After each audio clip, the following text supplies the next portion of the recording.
àjà ló ní ẹ̀mọ́ tó rí ìtẹ̀mí ga o. Ìgbó tí ó sì ẹ̀.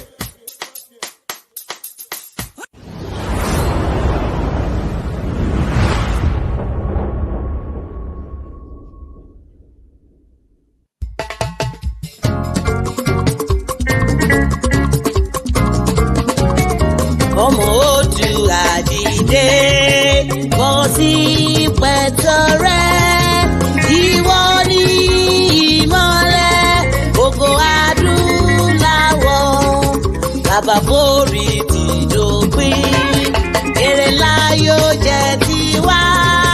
Ká gbéga, ká ṣiṣẹ́, ká lè gbé dé ipò ẹ̀tọ́.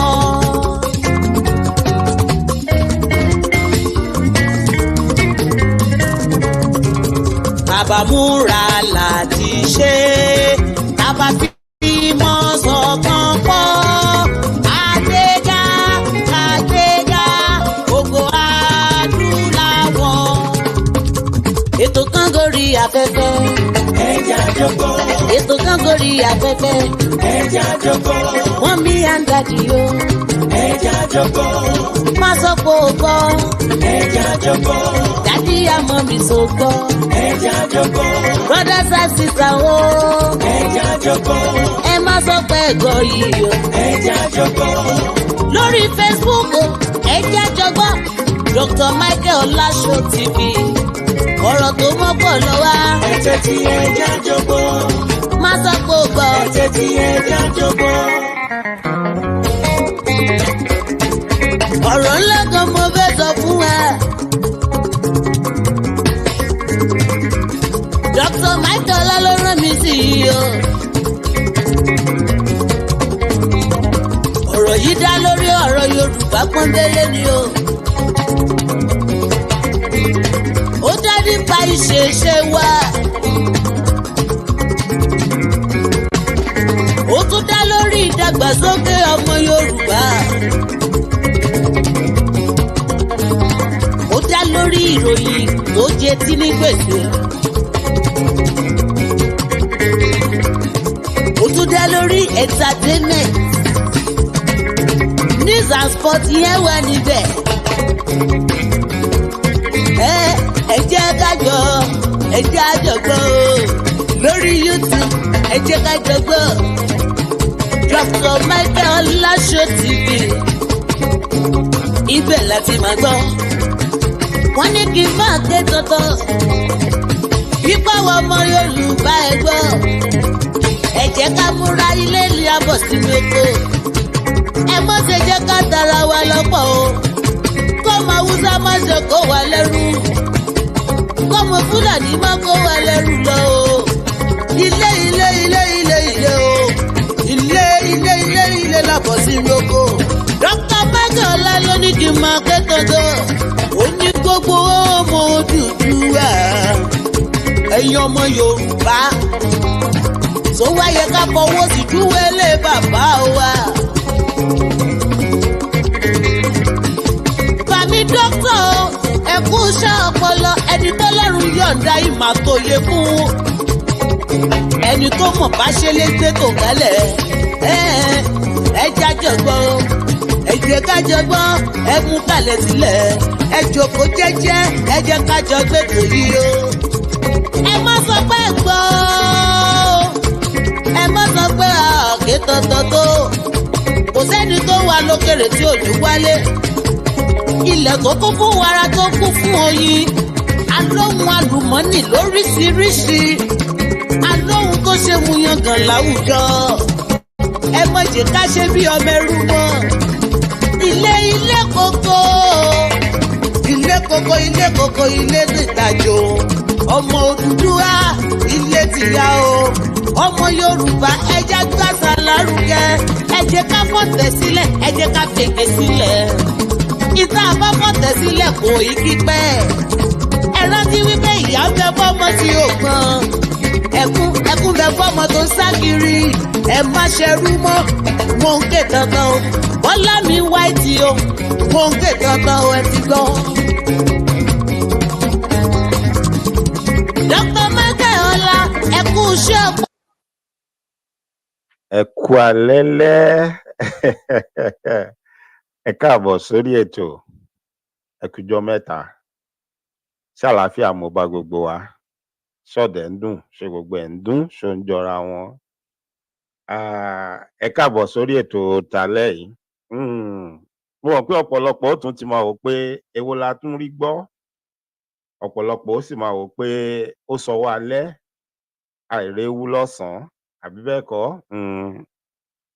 Ẹ mọ̀ pé gẹ́gẹ́ bí ìṣe tèmi, bémi ṣe máa ń sọ fún wa, mo ní ètò tèmi mi ò lè fàkókò sí nítorí pé bó bá ṣe wu Ọlọ́run ọba ló ṣe ń sọlá. A máa dúpẹ́ lọ́wọ́ Elédùmarè ní gbogbo ìgbà náà ni. Mo tiẹ̀ dúpẹ́ pé mo sì lè ṣètò nínú ọ̀sẹ̀ tá a wà yìí.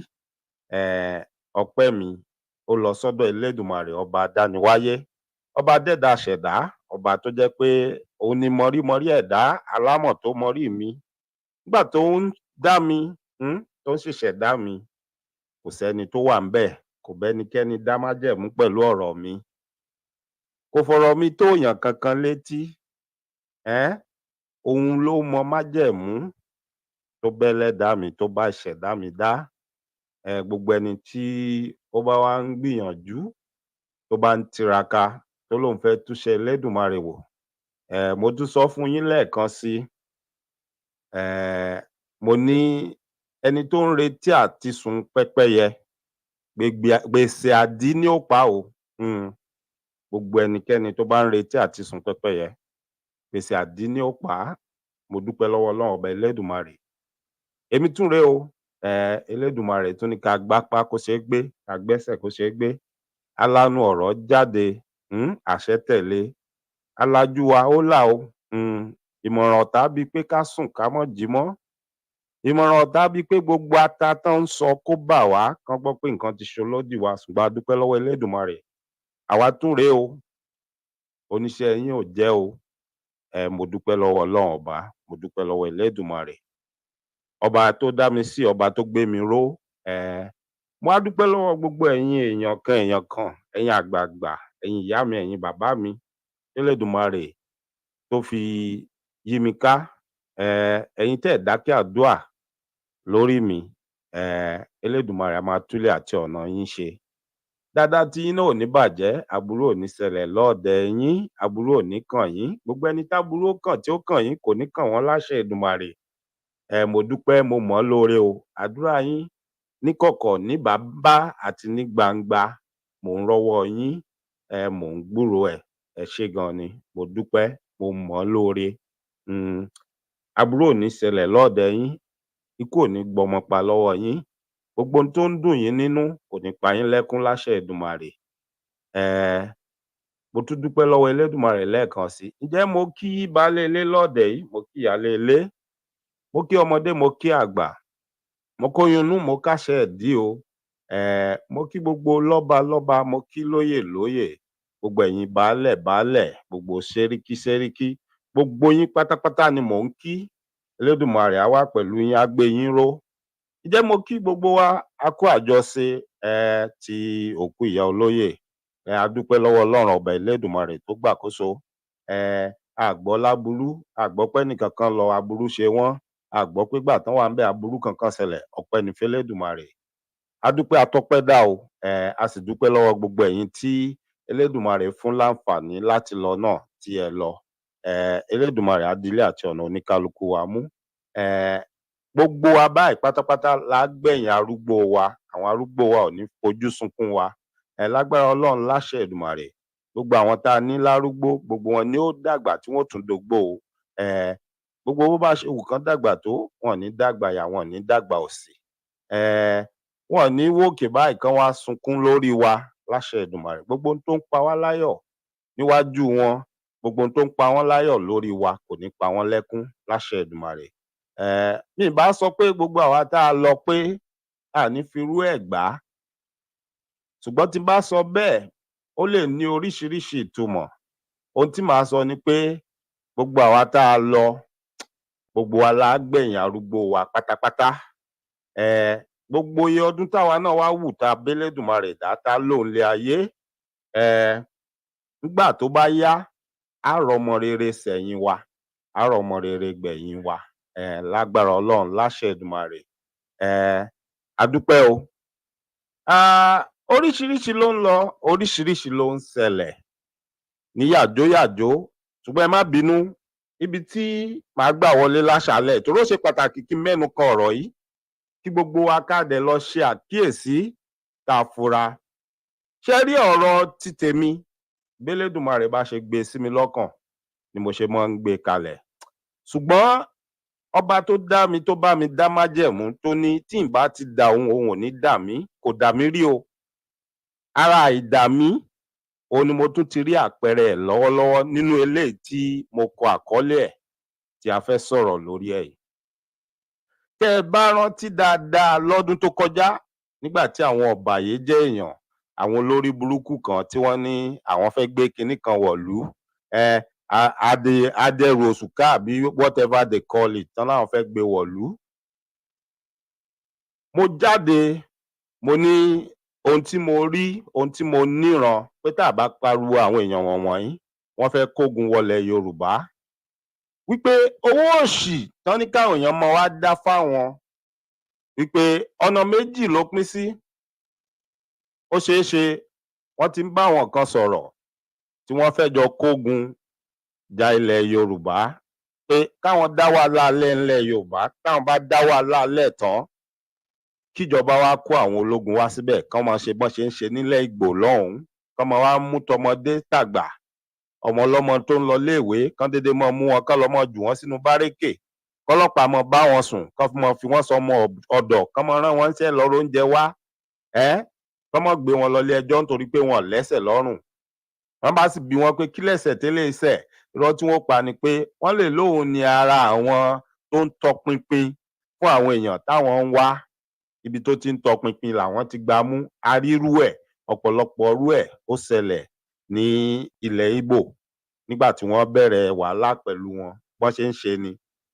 Afáriwó tá nígbà náà pé ẹ má bu àwọn wèrè wọ̀nyí níran pé tá bá ní ká fi wèrè lẹ̀ kó sòkú yẹ̀ bó ṣe fẹ́, ó lè sún jẹ. Wípé táwọn eléyìí mọ́ lọ mọ́ báwọn èèyàn kan dìpàǹpá pọ̀.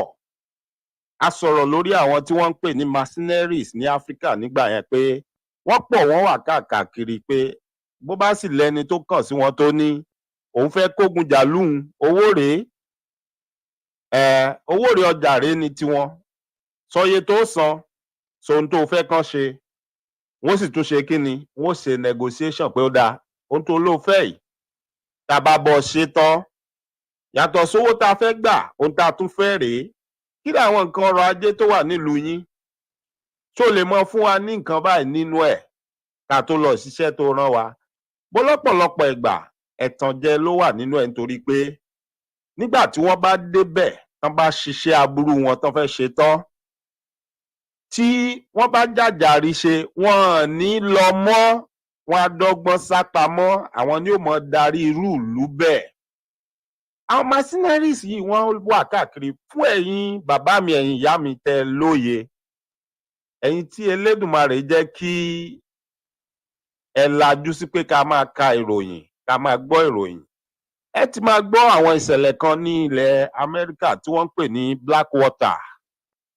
Tẹ́ bá rántí, ọ̀gbẹ́ni tó ní, ó lè rí orúkọ ẹ̀ tí mo kọ síbẹ̀ yẹn, òun ni ọ̀gbẹ́ni tí wọ́n ń pè ní Erik Prince, òun ló dá a lẹ̀. Gbogbo awuyewuye, gbogbo ariwo tẹ́ ẹ gbọ́ tí wọ́n pa lórí Blackwater ń gbà yẹn, gbogbo aburú tán náà ṣe, ọ̀gbẹ́ni tó wà ń díẹ̀ lélẹ́yìí. He used to be a former Navy SEAL, a former US Navy SEAL ni. Bẹ́ẹ̀ ni, ẹni tó mọ̀ ti fún tẹ̀dọ̀ bá ṣe ń jagun, bá ṣe ń ṣe oríṣiríṣi nǹkan ni. Àmọ́ lẹ́yìn tó kú ònú iṣẹ́ ológun, ó bẹ̀rẹ̀ sí ṣe àwọn nǹkan oríṣiríṣi. Nígbà yẹn ló dá ohun tí wọ́n ń pè ní Blackwater lẹ̀. Ó lè yé wa dáadáa, ẹ lọ Google orúkọ ẹ̀, kẹ́ máa kà ń pa ẹ̀. Ẹgbẹ́ obìnrin, òun ni arábìnrin tí wọ́n ń pè ní Betsy, I think Betsy DeVos.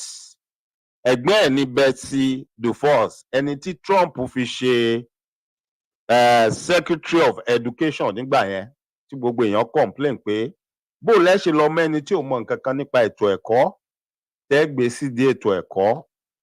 Ẹni tó fẹ́ máa ṣètò pé àwọn nǹkan kan ò tọ́ sí ọmọ dúdú nípa ẹ̀kọ́, pé bó lẹ́ ṣe fi rú ẹni yẹn tẹ́ gbé síbi ipò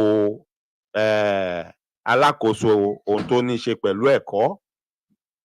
Ẹ̀gbọ́n arákùnrin ni. Gbogbo ohun tí a ti mọ arákùnrin yìí mọ̀ látẹ̀yìn, kò síṣẹ́ eré lọ́wọ́ ẹ̀, kò síṣẹ́ eré kankan lọ́wọ́ ẹ̀. Gbogbo nǹkan aburú tẹ́ bá ń gbọ́ pé wọ́n ṣe nǹkan kan ní orílẹ̀-èdè ibì kan, wọ́n gba ìjọba, wọ́n gbé fẹ́lòmíì pé Amẹ́ríkà lọ́wọ́ ń bẹ̀, ẹ̀ bá ń bẹ̀, ọwọ́ ẹ̀ wà ń bẹ̀.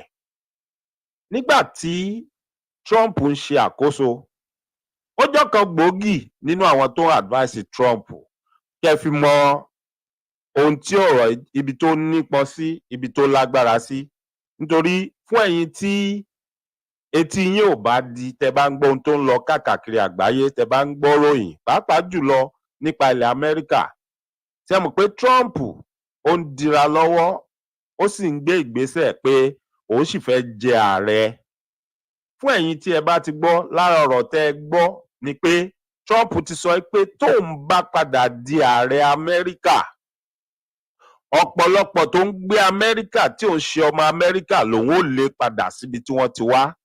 As in, gbogbo ẹni tó bá wà l'Amẹ́ríkà tọ́rọ̀ ẹ̀ ní kọ́nu-kọ́họ nínú, tí ò níwèé tó dájú tó, àwọn ò dá wọn padà síbi tí wọ́n ti wá. Ọ̀rọ̀ yẹn ti kọ́kọ́ ń jà ràìnràìn tẹ́lẹ̀. Fún ọ̀pọ̀lọpọ̀ tẹ́ wà nílé ń bẹ̀ yẹn, tẹ́ lẹ́bi tẹ́ lára lu òyìnbó, tẹ́ gbé ẹ̀sìn ẹlẹ́sìn tẹ́ gbé lórí, tínú yóò mọ dùn, tẹ́ mọ jà, tẹ́ mọ protest, tẹ́ mọ jubilate pé Trump ṣe kinní kan, wọ́n sọ kinní kan sí Trump kò dáa. Ẹ tẹ́tí yín bẹ̀lẹ̀ jẹ́, ẹ tẹ́tí inú yín bẹ̀lẹ̀ jẹ́ báyìí kẹ́ máa gbọ́. Trump ò rán ẹnìkankan nu yín iṣẹ́ o, kò mọ̀ yálàyà yín rí. Ẹ̀sìn tẹ́yìn gbójúlé yẹn, tẹ́ rò pé Trump believe nú ẹ̀. Trump mọ̀ pé irọ́ ni gbogbo ẹ̀, pé nothing. Ṣùgbọ́n irinṣẹ́ kan gbòógì olóṣèlú láti fi máa tan àwọn èèyàn àti láti fi túyàn jẹ, òun ni ọ̀rọ̀ ẹ̀sìn jẹ́. Ìdí nìyẹn tó ṣe ń ṣe gbogbo ohun tó ń ṣe, tó ṣe ń dọ́gbọ́n pé òun nígbàgbọ́ nínú Bíbélì. Kí ni kálukú wa, ẹ jẹ́ ká ṣọ́ra wa, ká rán aṣọ wa níbi tó ti ya. Ẹ jẹ́ a tọ́jú ilé wa, because nísìnyí báyìí, arákùnrin tó jẹ́ former Trump adviser yìí, lélẹ̀ tó ṣeé ṣe tí Trump bá tún padà jẹ ààrẹ orílẹ̀-èdè Amẹ́ríkà, ó máa wà lára àwọn tí ó tún máa bá ṣiṣẹ́ papọ̀. Already ó sọ ọ̀rọ̀ kan, ẹnu mi kọ́ lẹ́ ti gbọ́ torí mi ò fẹ́ fàkókò ṣòfò. Ẹ jájọ tẹ́tí sí ohun tó sọ pé kí wọ́n ṣe fún orílẹ̀-èdè Áfíríkà àti Latin America. Ọ̀rọ̀ yàjóyàjó tó sì ṣẹlẹ̀ ní àárín ọ̀sẹ̀ kan, ọ̀sẹ̀ méjì, ó là ń sọ yìí. Gbólóhùn tó pè jáde lẹ́nu tó sì dúró tì í. Wọ́n tún bí pé ó tó mọ̀ sọ yìí, táwọn kan bá mọ̀ gbọ́, wọ́n ló tún pè é pé kán mọ káwọn èèyàn lẹ́rú. Ó ní yes, ohun tí mo sọ gangan nìyẹn, ẹ jájọ gbọ́. All this talk of illegal migration in Europe, in the United States, it ultimately comes down to a contest of what is governance. Who is governed? Which countries are governed well? And if so many of these countries around the world are incapable of governing themselves, then it's time for us to just put the imperial hat back on to say, we're going to govern those countries if you're incapable of governing yourselves, because enough is enough. We're done being invaded. Because our own national security risk is at stake. Exactly. National security interests are at stake. You can say that about pretty much all of Africa. They're incapable of governing themselves and benefiting their citizens because the governments there are all about looting and pillaging and lining their pockets and going shopping in Paris instead of actually All right, hold on a second. Hold on. People on the left are going to watch this. They're going to say, wait a minute, Erik Prince is talking about being a colonialist again. Absolutely. Yes. Enough. Because if you go to these countries and you see how they suffer under absolutely corrupt, made-up governments that are just criminal syndicates. Made-up governments. The people of Africa, the people of Latin America, a lot of them deserve better. Now, some countries are really getting it together. Look at what El Salvador did. Bukele, murder capital of Latin America, he said, no more. Now El Salvador is safer than Prince William County. And he took just all south the- of Washington, D.C. He put ṣé ọ̀pọ̀lọpọ̀ wa la tẹ́tí tá a gbọ́ ohun tó sọ? Màá sì tún tú fọ́nrán yìí, màá tún tú play fún wa ká tún gbọ́ ní bàbá ṣe ń bẹ́tò lọ. Excuse me. Bàbá ṣe ń bẹ́tò lọ, màá sì tún tú fọ́nrán yìí play tá a gbọ́. Ṣé gbọ́ ohun tó sọ? Nínú excuse ẹ̀ tó gbé kalẹ̀, ó ní nítorí pé ọ̀pọ̀lọpọ̀ àwọn orílẹ̀-èdè Áfíríkà yìí wọ́n lè govern ara wọn fúnra wọn. That means a lè ṣe nǹkan kan fúnra wa àfi tán bá ṣe é fún wa. Yes, yóò sọ bẹ́ẹ̀ nígbà tó bá jẹ́ pé ẹ̀sìn tiwa kò jọ wá lójú. Nígbà tó bá jẹ́ pé kò sí nǹkan tiwa tó ń dá àfi ká mọ lé tẹni ẹlẹ́ni. We cannot adapt their own system of government to our own culture and tradition and form our own government. We have to use theirs, right? We cannot practice our own religion or beliefs. We have to practice their own. Ẹ rí i pé nínú gbogbo ọ̀rọ̀ tó sọ, kò sọ̀rọ̀ pé àwọn fẹ́ lọ pé kán jẹ́ káwọn mú àwọn Lárúbáwá náà sí abẹ́ àkóso àwọn o. Ṣé ẹ gbọ́ kó sọ bẹ́ẹ̀? Ó ní àwọn Áfíríkà àti Latin America. Kí ni ẹ̀ṣẹ̀ tí wọ́n ṣẹ̀? Kí ló fà á tó fi pe gbólóhùn yìí? Ó nítorí pé wọ́n invade city tàwọn, wọ́n ń ya wọ̀lú àwọn. Ẹ jọ̀ọ́, èèyàn mélòó ló wá láti Áfíríkà tó ń ya wọ Amẹ́ríkà? Èèyàn mélòó? Èèyàn mélòó ló wá láti Áfíríkà tó ń ya wọ Europe? Tí ì ṣe pé either by invitation or wọ́n kọ́kọ́ gba visa kí wọ́n tó wọlé. Èèyàn mélòó ló ń ya wọ̀lú wọn láti Áfíríkà tó fi pe gbólóhùn yẹn pé torí pé wọ́n ń ya wọ̀lú àwọn, ó dẹ̀ máa pé is at the detriment of their own people when you talk about security. So for that reason alone, àwọn ní láti ṣe kí ni? Àwọn ní láti lọ recolonize Africa àti Latin America. Nítorí pé àwọn olórí wọn, tẹ́ ẹ bá lọ síbẹ̀, ẹ rí wọn, wọ́n kàn ń kó ọrọ̀ ayé jọ, wọ́n kàn ń kówó jẹ ni nígbà tí à ń jẹ àwọn èèyàn wọn. Wait a minute o, before you start supporting him pé he's right, béèrè lọ́wọ́ ara ẹ pé kí ni àlùwàlá ológìnní tí ọ̀gbẹ́ni ń ṣe? You see, bó ṣe máa ń bẹ̀rẹ̀ ní, before they come in and do something, they will make up a story. There will be an excuse to do what they plan, what they intend to do. And I'm telling you right now, this is a perfect excuse for them. What he's saying now is a perfect excuse, pé we are just trying to help them. And don't be surprised very soon. Ẹ ra wọn tí ò ní àròjinlẹ̀, tí ò lọ́pọlọ kan, tó máa bẹ̀rẹ̀ sí support ọ̀rọ̀ tó sọ pé yes, it's true now. Àwọn ìjọba wa ò ṣe dáadáa. Ṣé èmi àti yín, ṣé àti ráwọn èèyàn kan rí tán láwọn ń ṣètò ọmọ Yorùbá gan tí wọ́n bọ́ sórí internet tí wọ́n ní kóyìnbó tiẹ̀ padà wá, kóyìnbó wa máa rúlù àwọn? Ṣé ẹ tí ì gbọ́ rí? So ẹ má jẹ́ ó yà yín lẹ́nu tẹ́ bá ráwọn kan láàrin wa tí ó láwọn ṣe tán láti gba àwọn èèyàn ìtọwọ́ tẹsẹ̀ kan máa padà bọ̀. But tí wọn ò ní rántí, tí wọn ò ní ronú pé níjọ́ kìíní àná ìyàmọ̀ náà wọ́n fi jẹ àwọn baba ńlá baba wa àtàwọn ìyá wa. Wọ́n mọ̀ kó ṣẹ́kẹ́ṣẹkẹ̀ sí wọn lọ́wọ́, sí wọn lọ́rùn, sí wọn lẹ́sẹ̀ mà ní. Wọ́n á tú wọn sí òwò bíi pé ẹranko ni wọ́n, bíi pé wọ́n ì ṣèèyàn. Wọ́n sọ wọ́n di nǹkan ṣeré. They see them as toys, not as equals. You see, sometimes when I'm talking to you about religion, you tend to look at me as if I'm crazy or I don't know what I'm doing. But I'm telling you, because of what I've read, because of what I've seen, because of what I've heard from the horse's mouth, I know more than you are thinking right now. I know religion is a scam. It's just a fallacy. It's a story. It's something that was made up in order to just get us to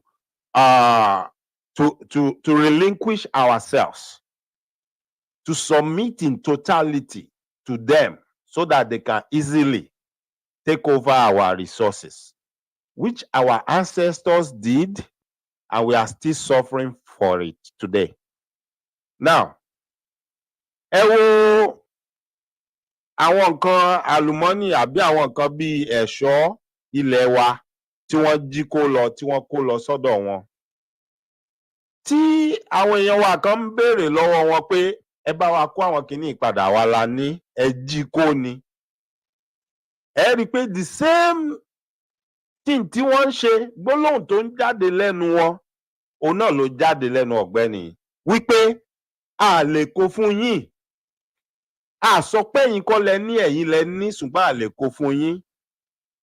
Ẹ̀tọ́ wa kó fún yín, ẹ̀tọ́ yín sì gbà á, ṣùgbọ́n a lè kó fún yín nítorí pé ẹ lè mọ̀ wúlò ẹ̀. Nígbà tẹ́ ẹ̀ wá mọ̀ wúlò ẹ̀, báwo la ṣe wá kó nǹkan yín fún yín? Àwa la mọ̀ wúlò ẹ̀, ẹ jẹ́ káwa kó sọ́dọ̀. Báriwo bá ti pọ̀ jù, tẹnu bá ti kùn wọ́n, wọ́n á ní ó dáa, ṣé ẹ mọ̀ nǹkan tí ó ṣẹlẹ̀? Á yá yín, ẹja yá yín fúngbà díẹ̀, bọ̀ a fẹ́ yá yín ni o, ẹ wá tọwọ́ bọ̀wé pé a yá yín, ẹ dá padà. Why are you lending me what rightfully belonged to me in the first place? Níbi tí Fẹlá wà lénìí, Fẹlá máa máa yí nínú sàárè ẹ̀ because Fẹlá already talked. He spoke about all these things. Fẹlá spoke about all these things. Tẹ́ bá fẹ́ jẹ́ tiẹ̀ dáadáa, ẹ lọ gbọ́ orin tí olóògbé Fẹlá Aníkúlápó Kútì tí wọ́n kọ, níbi tí wọ́n ti kọ Teacher, don't teach me nonsense. Ẹ lọ gbọ́ Teacher, don't teach me nonsense dáadáa. Ó dùn mí, ó ṣe mí láàánú pé mi ò lè play orin yẹn bí tí n bá play ó máa bọ́ sí copyright infringement. I would have loved to play it because we need to play it and break it down so that people will understand. Teacher, don't teach me nonsense. No, ló ti sọ yìí pé if you go all over the world, their culture and tradition is the teacher to their government. He now asked a question, why for Africa? Why is Africa different? Why is our culture and tradition not the teacher to our government?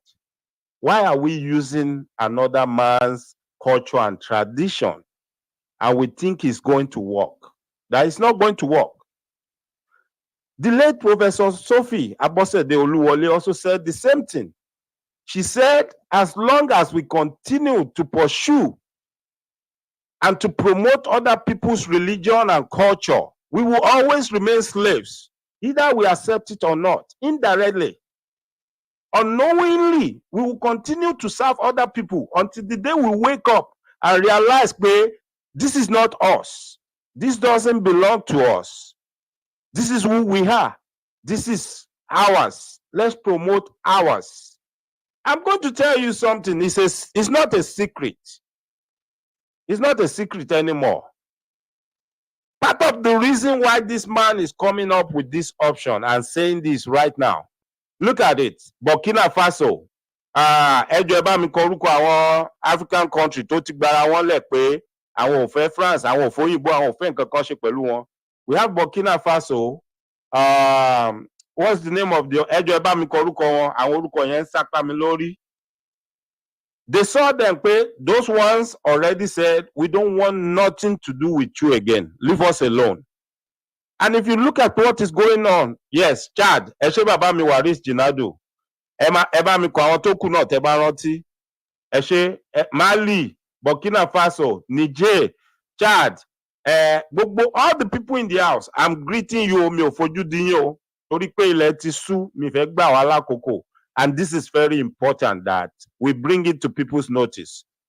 I've not seen any, TV station in Nigeria or any newspaper in Nigeria pick up this news. This is already out there and people are already rambling, talking about this seriously. Even African American channels are talking about this. Go and watch Roland Martins. Go and watch Roland Martins. Go and listen to what he said. He even got to the extent where he mentioned Nigeria's name, that there was nothing like Nigeria before. These people just made it up. It's like a lot of us, we don't know what is going on. People outside are fighting for us, fighting for our right. Our other black brothers and sisters that are the descendants of slaves, they are fighting for us. They are rooting for us that we should unshackle ourselves from all these chains. But it looks like we're not serious about it. We're just playing around. Some of us want to play politics and be relevant with the people in power rather than speak to authority and tell them what they are doing wrong. Benny, thank you. Eshe, thank you. See, these are channels that I watch. I watch African Diaspora Channel.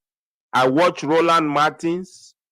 I watch Redacted, apart from other news stations that I do watch.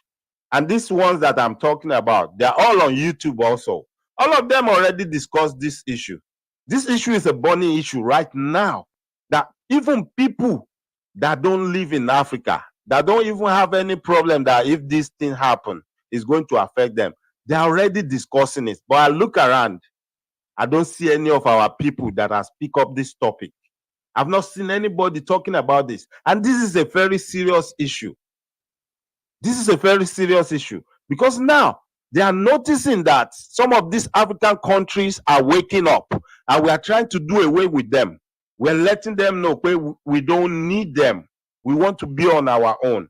So what's the next thing to do? The next thing to do is to put us back in check. How are they going to put us back in check?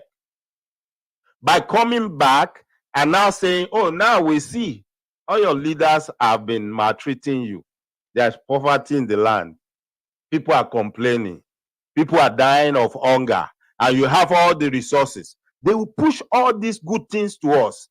They will tell us stuff that will make us happy. The things our ears want to hear so that they can come in. And once they come in and take over, then the trouble will start. The same way they did with our ancestors, they are trying to do right now. You know, we've been talking about this for a few days now. I didn't even know that all this was going on. We've been talking about this for a few days. I didn't even know all this was going on behind, the curtain until I came across that statement. Then I started researching and looking further to see what was going on. Then I saw the video where he said it, which was the one I just played to you. Baba mi Adewale Awosegun. Ẹ ṣé pẹ̀lú super sticker tí ẹ fún mi. Àbùdíntolókun àbùdíntolọ́sà. Gbogbo ibi tẹ́ ẹ ti mú lágbára Ọlọ́run láṣẹ Èdùmàrè á bá mi fi púpọ̀ rọ́pò fún yín. Tójó tẹrùn wọ́n nílé alákàn ìgbẹ́. Ọwọ́ yín ò ní gbẹ fówó, àpò yín ò ní gbẹ fówó. Ara yín ò ní ṣàìsàn láṣẹ Èdùmàrè. Omi ara yín, iṣan ara yín, ẹ̀jẹ̀ ara yín, Elédùmarè á bá mi sọ́dọ̀tun fún yín. Mo dúpẹ́ o, mo mọ̀ ọ́ lóore o. Elédùmarè á bá mi dúpẹ́ lọ́wọ́ yín. Mi ò mọ ohun tẹ́ ń bẹ Elédùmarè fún. Ṣùgbọ́n mo darapọ̀ mọ́ yín lénìí, mo gbàdúrà pẹ̀lú yín. Gbogbo ohun tẹ́ ń bẹ Elédùmarè fún ní ti dáadáa. Elédùmarè á bá mi ṣe fún yín o. Èdùmarè á bá mi mú àdúrà yín ní ti dáadáa, á bá mi mú wọlé àṣẹ lọ fún yín. Ẹ ṣé bàbá mi o, mo mọ̀ ọ́ lóore o. Gbogbo ẹ̀yin tẹ́ wà lórí ìkànnì náà, mo ń ṣe ládùúrà fún gbogbo wa. Àbùdíntolókun àbùdíntolọ́sà. Ọwọ́ ẹni kálukú yóò ní gbẹ fówó o. Ẹ ní ráwọn owó o. Ẹ ní ráwọn ọmọ láṣẹ Èdùmàrè. Ẹni tó wà ń bí lénìí tó ń wojú Ọlọ́run fún ọmọ. Bóyá ọmọ kọ́ ni tiẹ̀, bóyá nǹkan míì ni. Gbogbo tó ń wojú Elédùmarè fún, ó gbà ládùúrà lénìí pẹ̀lú ẹ. Elédùmarè á bá mi fi jíǹkí gbogbo yín. Lọ́lọ́run tí bàbá mi Adéwálé Awóṣẹ́gun ṣe fún mi, ó ń gbà ládùúrà fún gbogbo wa lórí ìkànnì lọ́wọ́lọ́wọ́ bá ṣe wà ń bẹ̀. Àtàwọn tí ó padà wò ó, mò ń ṣe ládùúrà fún gbogbo yín. Ohun tí ẹni kálukú yín tẹ́ ń bẹ Elédùmarè fún, Elédùmarè á bá mi dá yín lóhùn àdúrà yín, á fi jíǹkí yín, agbára Ọlọ́run láṣẹ Èdùmàrè. Bàbá mi Adéwálé Awóṣẹ́gun, ẹ ṣeun gan o, mo dúpẹ́ lẹ́ẹ̀kan sí o. Elédùmarè á pọ́n yín lé bẹ́ẹ̀ ṣe pọ́n mi lé. Gbogbo bí tẹ́ bá lọ, ẹ máa bójú rere Elédùmarè pàdé. Ẹ ṣe ń bá ti Elédùmarè pàdé, lẹ́ẹ̀mọ́ bá ti ọmọ èèyàn náà pàdé láṣẹ Èdùmàrè. Àbúrò ní ṣe yín o, ẹ dàgbà ẹ dógbó láṣẹ Èdùmàrè. Ẹ ṣé gan ni. Bàbá mi Moses Òjó, mo fi tọ̀wọ̀tọ̀wọ̀ pè yín lórúkọ. Ẹ káàbọ̀ sórí ètò, ẹ ṣé gan ni. Bàbá mi Ṣọlátì, ẹ ṣé gan ni. Ẹ káàbọ̀ sórí ètò. Bàbá mi Kẹ́hìndé Hosseini Salman, mo ń kí yín. Ẹ káàbọ̀ sórí ètò. Ẹ ṣé gan ni. Mo kí yín o. Alàgbà Ìyáàfin Gbádébọ̀ Ìyábọ̀, ẹ káàbọ̀ sórí ètò. Ẹ ṣé gan ni. Bàbá mi Waris Jinadu, ẹ káàbọ̀ sórí ètò. Ẹ ṣé gan ni. Mo kí Sovereign Yorùbá Everlasting Grace, mo kí yín káàbọ̀ sórí ètò. Ẹ ṣé gan ni. Wọ́n ní Burkina Faso, Mali, Niger, Chad and Guinea. Yes, we're still coming back to that. Please remind me. That's where I was. Now, mo kí ìyá mi Ìyáàfin Fúnkẹ́ Ìyálájé Global, ẹ káàbọ̀ sórí ètò. Ẹ ti rójú mi báyìí. Adúpẹ́ lọ́wọ́ Ọlọ́run, kókó lára ọ̀tá le. Ẹ ṣé gan ni. Mo kí yín o bàbá mi James Shalom, ẹ káàbọ̀ sórí ètò. Ìyáàfin Adéníkẹ́ Adédèjì, ẹ káàbọ̀ sórí ètò. Ẹ ṣé gan ni. Tó bá lẹ́ni tó wà ńbẹ̀ tí mi tíì kí, ẹ má bínú sí mi o. Ẹ má sì máa kí gbogbo wa. Bí mo ṣe kọ́kọ́ wọlé, bó ṣe ń gbé mi lọ́kàn tó ń jó mi lára ní yàjóyàjó ni mo ṣe tẹnu bọ̀rọ̀, nítorí pé ohun tó ṣe pàtàkì ni. Ṣé mọ̀, kó ń tá àrò kó má lọ bàyí tá à ń rò jẹ́. Ohun tá àrò kó má lọ bàyí tá à ń rò jẹ́. Àti pàápàá láti tètè pe gbogbo àwọn elétí dídi tí wọ́n ketí ikún, tí wọ́n fẹ́ gbóhun tá à ń sọ pé ilẹ̀ Yorùbá nílò òmìnira, ká tètè ṣe ohun tá a ṣe ní pápápá. Ẹni tá bá pẹ́ lórí mí, èsìkéèsì a máa bá èèyàn díẹ̀. Ohun kan tó ti dájú ni. Ohun tọ́pọ̀lọpọ̀ ń pariwo tí wọ́n ń sọ lọ́wọ́, òun ni bí wọ́n ṣe ti ń sọ pé àwọn kan ń gbìmọ̀ràn pé bóyá ológun fẹ́ gba ìjọba lọ́wọ́ ààrẹ Bọ́lá Ahmed Tinubu, àbí pé àwọn ẹ̀yà Ìgbò àti Fúlàní wọ́n fẹ́ pàdé pọ̀. Ìyẹn máa kéré nínú eléyìí tí eléyìí bá ṣẹlẹ̀, because if this man is already talking about this, ó ń sọ síta ni, kó tó di pé wá sọ yìí, definitely a ti sọ létí Trump. Bẹ́ẹ̀ ni. And election is coming. Election is coming. And you won't believe what I've heard and what I've seen. Already, I'm not talking about prediction àwọn pastor Nigeria o, àwọn tó ń pera àwọn prophet o. No. L'America ń bí, there are already a lot of predictions. Not even this year, that they have been saying it. Pé 2024, Trump máa ní òun fẹ́ run again, pé ó dẹ̀ máa run, ó dẹ̀ máa win. Now, few weeks back, ìròyìn yẹn jáde, wọ́n ní Trump sọ pé tóun bá di president, òun máa lé gbogbo àwọn tí wọ́n ń dàlú àwọn rú, òun máa lé wọn padà síbi tí wọ́n ti wá. Now, this one is coming out from somebody that has once been a special advisor to Donald Trump. So I want you to start thinking about that. Like I said, go online, Google, go on YouTube, go and listen to what Roland Martin said about this. Go to the African Diaspora News Channel. Go and listen to what he said about it. And then there are some other African brothers from Rwanda, Senegal, that I've seen most of them already talking about this. For us, Yorubas, I've not seen any of us talking about this. We always tend to look at things like, but mewawa. We need to pay attention. Ibi tó ká Roland Martins lárade, he has to go that far to remind people, but even there was nothing called Nigeria before. These people made it up. Níbi tó ká lárade. And for me, tẹ́mi bá ń gbọ́ téèyàn bá ń sọ̀rọ̀ tí bá ń gbọ́ information, I go beyond what you are saying, because I try to reason maybe there is a coded message in what you are saying that you are not really saying out because you don't want to say it out. Gẹ́gẹ́ bí mi náà ṣe ń sọ ọ́sìn tẹ́ ń gbọ́. Maybe there is something I'm trying to say, but I cannot say it here. Ẹ̀yin ni kẹ́ decoded message yẹn. Why in particular did Nigeria's name come up in that conversation? Why in particular did Nigeria's name come up in that conversation? That there was not even any country called Nigeria before it was created. So let's Let's chew on that. Let's think about that. Mo kí yín o, ìyáàfin Rishi Ashiru, ìyá mi Adéníkè Adédèjì, mo kí yín lẹ́ẹ̀kan sí. Ìyálájé, ẹ ṣé gan ni, ẹ kú gbogbo ìgbà. Bàbá mi Adéwálé Ọ̀rẹ́kọ̀yà, ẹ ṣé gan ni, ẹ kú gbogbo ìgbà. Now, let's come back to nǹkan tí mo sọ. Mo ní ẹ jẹ́ ká kíyèsí ohun tó ń ṣẹlẹ̀ l'Áfíríkà lẹ́nujọ́ mẹ́ta yìí. Burkina Faso, Mali, Niger, Chad àti Guinea. Wọ́n láwọn ò bá gbogbo àwọn ilẹ̀ òkèèrè wọ̀nyí ṣe mọ́. Wọ́n ìgbà tó fẹ́ le jù tí ECOWAS fẹ́ máa lẹ̀ mọ́ wọn, wọ́n ní to hell with ECOWAS. Àwọn ò tiẹ̀ bá ECOWAS gan ṣe mọ́, ẹ mọ́ gbéra yín lọ. Right? Wọ́n wá ń wo àwọn èèyàn wọ̀nyí lókèrè pé bóyá ìyà máa jẹ wọ́n máa padà wá wọ́n á sọwọ́lẹ̀. Wọ́n ti rí pé wọ́n sọwọ́lẹ̀.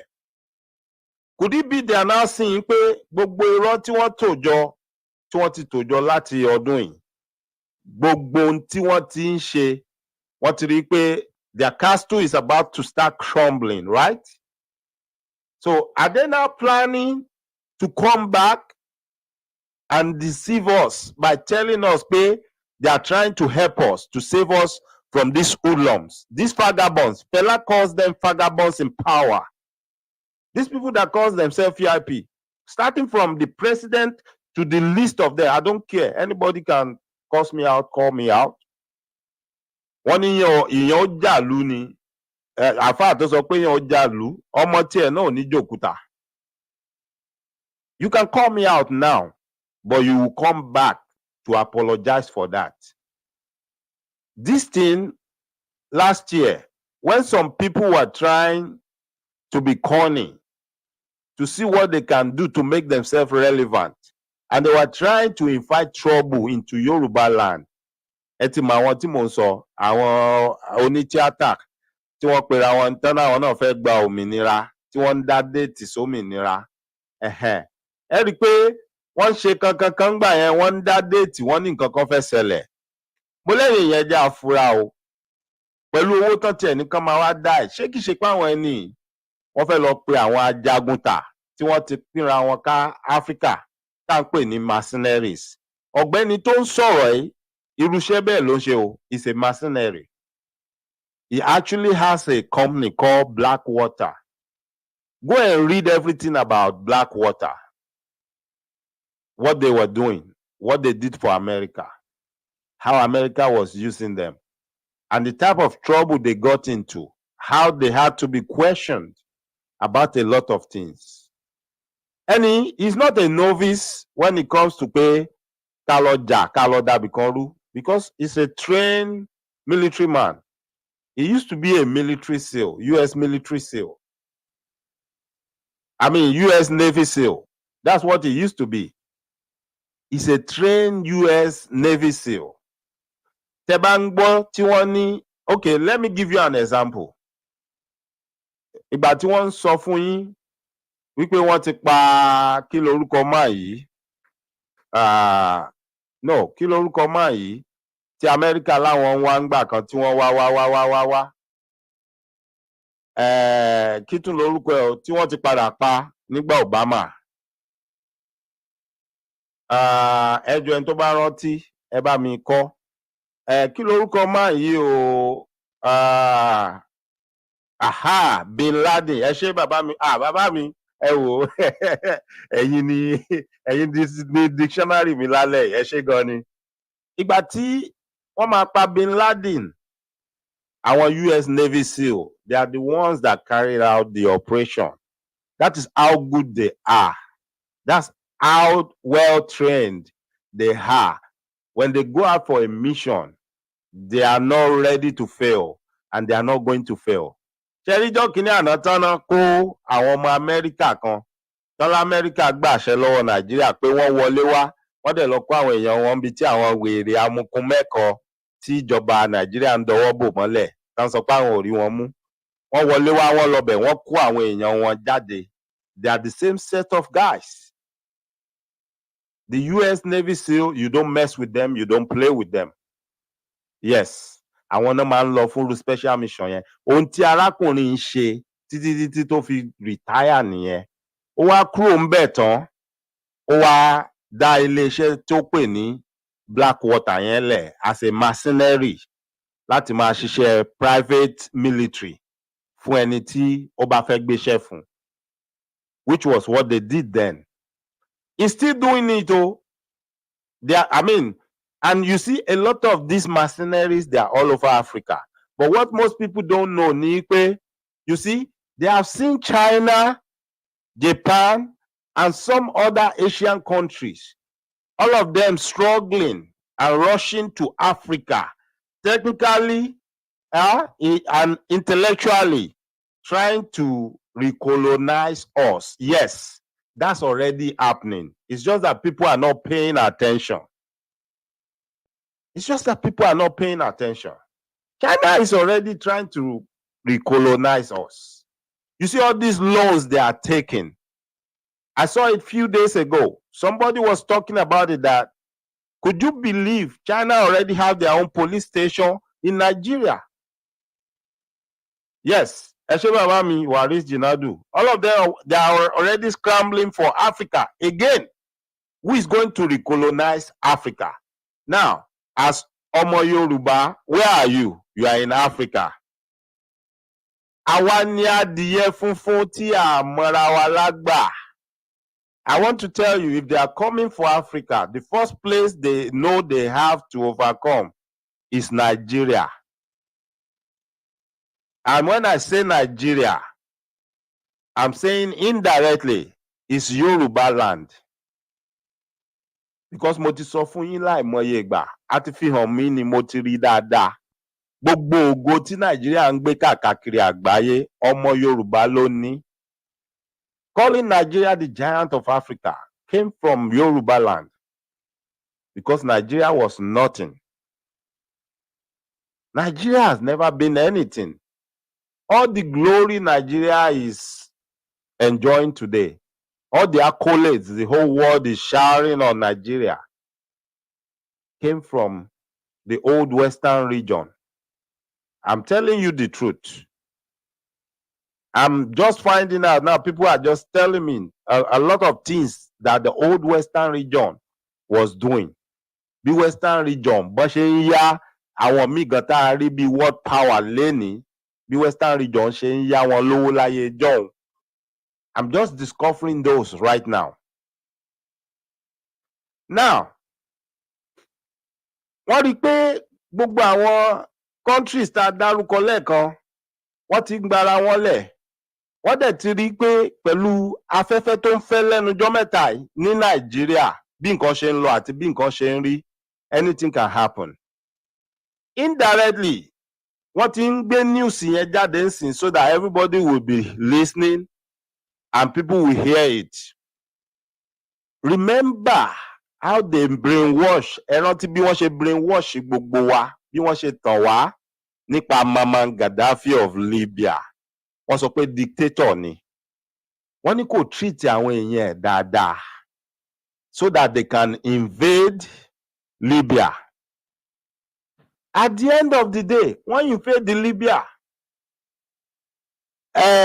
Muammar Gaddafi, wọ́n gbẹ̀mí ẹ̀, ó kú, right? After the death of Muammar Gaddafi, tell me, what's going on in Libya today? Was it not immediately after Muammar Gaddafi was killed, we noticed that people are now starting another slave trade of black people in that area? Ṣé mo pé slave trade tí wọ́n dọ́ra bẹ̀rẹ̀ ń gbà yẹn wẹ́rẹ́wẹ́rẹ́ ni òkú ọ̀lẹ́mọ̀ dòní tó di pé tó bá dọ̀la ẹ̀rọ ọmọ kan mọ̀ pé yóò ní àwọn wà nù bì kan, wọ́n káwọn síbì kan, wọ́n fáwọn lóúnjẹ, wọ́n tú àwọn sí òwò, wọ́n fà wọ́n ṣiṣẹ́ aṣẹ́wó. You know, all these things became rampant after Muammar Gaddafi was killed.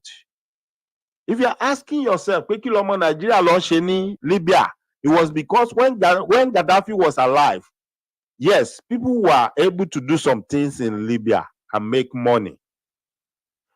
And as at that time, Gaddafi being who he was able to put his people in check. Because Gaddafi will not be there and you are going to maltreat another African brother or sister. But as soon as they got rid of him, All hell broke loose. We all saw it on social media then. People were showing pictures of slave trade again. Oh, look at what is going on in Gambia. Look at what is going on in Libya. Everybody was crying. Crocodile tears. You were part of the reason that happened because they sold you a lie. You all bought it. Gaddafi is a dictator. Okay, tell me, Muammar Gaddafi was a dictator, but that was a man that made provision for people that graduate from college to have a job, to have a roof over their head. People that got married, he made provision for them to have a roof over their head, to have a car, and to have allowances and to have a job. He's a dictator, right? But they never said nothing about that to the people ruling Nigeria. Those ones are not dictators. Those ones cannot provide roof over your head. They cannot give you a job. When you graduate from college, you are not sure of where you are going or what you are going to do next. They can't even provide electricity for you. They don't see them as dictators. Those people siphon your money. Money meant for the well-being of the populace, right? The citizens.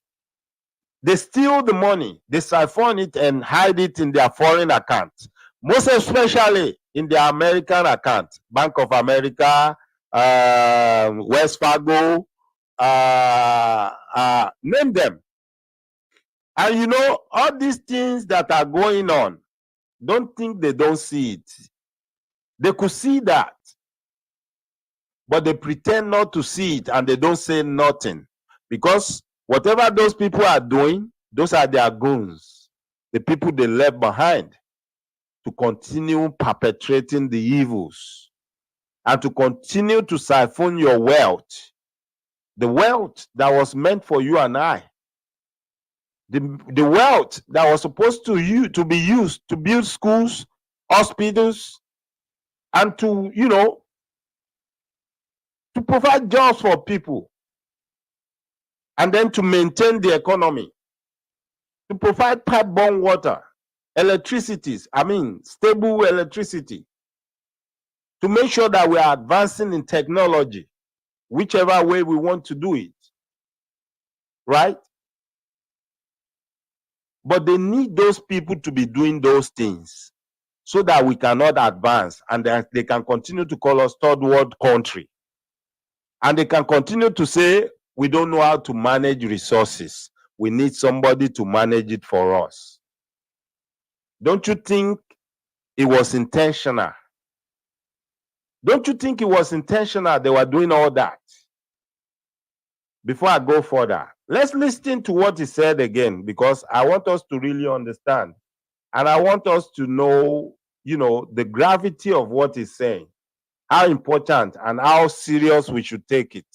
Especially if this is coming from somebody that used to be Donald Trump's advisor. If this is coming from somebody that is a mercenary, we need to be on the lookout. All this talk of illegal migration in Europe, in the United States, it ultimately comes down to a contest of what is governance. Who is governed? Which countries are governed well? And if so many of these countries around the world are incapable of governing themselves, then it's time for us to just put the imperial hat back on to say, we're going to govern those countries if you're incapable of governing yourselves, because enough is enough. We're done being invaded. Because our own national security risk is at stake. Exactly. National security interests are at stake. You can say that about pretty much all of Africa. They're incapable of governing themselves and benefiting their citizens because the governments there are all about looting and pillaging and lining their pockets and going shopping in Paris instead of actually making their country better. People on the left. Did you hear what he said? Because the government there are all about looting and pillaging and then traveling to Paris to spend their loot. They know you. They know the so-called leaders in Africa. They know who they are. He knows what they are doing. But don't think this man is concerned about their wrongs. No, he just wants to use that as an excuse so that they can get themselves in. And then we are all going to embrace them and welcome them as if they are coming to help us. But the actual plan is to recolonize us. And as at that time, nobody will love the outcome. Imagine you yourself, you're already working free now, a free man. You can do whatever you like, right? And you can speak up, you know, when things are not right, or when you think you feel like you are being cheated. Imagine this type of people come in and take over and say they are trying to recolonize us. Do you know what may likely happen? Do you know what the outcome would be?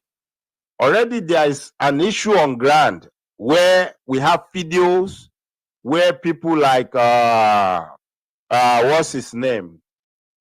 Where we have people like Elon Musk, kí lorúkọ the other one tó wá Nàìjíríà nígbà wo nìyẹn ná? Ẹjọ́ ẹ rán mi létí, ẹ má bínú. I'm forgetting a lot of their names tonight. We have Elon Musk already talking about the population of people on Earth. You have people like kí lorúkọ èyí tó lówó yìí? Ó wá sí Nàìjíríà ńgbà kan tí gbogbo ń pariwo pé wá sí Bill Gates. Ẹ ṣé bàbá mi, ìyáàfin Adéníkẹ́ Adédèjì. Bill Gates náà wá tí wọ́n ń yọ̀ tí wọ́n ń jó. Wọ́n ní ikú ń jọ̀gẹ̀dẹ̀, ikú ń rẹ̀dí, ikú ò mọ̀ pé ohun tó dùn ní ń pa ni. Bàbá wa Adébáyọ̀ Fálétí kọ́lọ́run bá wa fọ̀run kẹ́ wọn. Wọ́n sọ ọ̀rọ̀ kan nínú fọ́nrán Saworo Idẹ. Wọ́n ní olè lòun ó bọ ọkàn lẹ̀kùn lé ẹ, òun jó òun yọ̀. Ó mọ̀ pé gbà tílẹ̀ bá ṣú, òun náà ni ó wá yọ lẹ̀kùn yẹn tó máa wọlé tó máa wá jà ẹ́ lólè ni. Nígbà tó lè lóun fẹ́ bẹ́ẹ̀ kan lẹ̀kùn lé ẹ, tó wá gbàlù tó ń jó tó ń yọ̀. Tó mọ̀ pé ó lè yẹn náà ló ń padà bọ̀ wá yọ lẹ̀kùn yẹn tó bá dòru tí ó wá kẹ́ ẹ mọ́lé tó máa wá kó gbogbo tó máa wá jà ẹ́ lólè ni. You see? Bẹ́ẹ̀ ni bàbá mi, that is his excuse right now. Ó nítorí pé Africa ní bad government àti Latin America. Òun ló jẹ́ káwọn èèyàn máa invade America. But my question remains. Èèyàn mélòó ló ń wá láti Africa tó ń invade America? I'm not going to talk about Latin America because we can see that one. But èèyàn mélòó ló ń wá láti Africa tó wá ń invade America? For him to even come up with that. But because there is a hidden agenda, there is a plan. It's just bringing that up as an. They're going to watch this. They're going to say, wait a minute, Erik Prince is talking about being a colonialist again. Absolutely. Yes.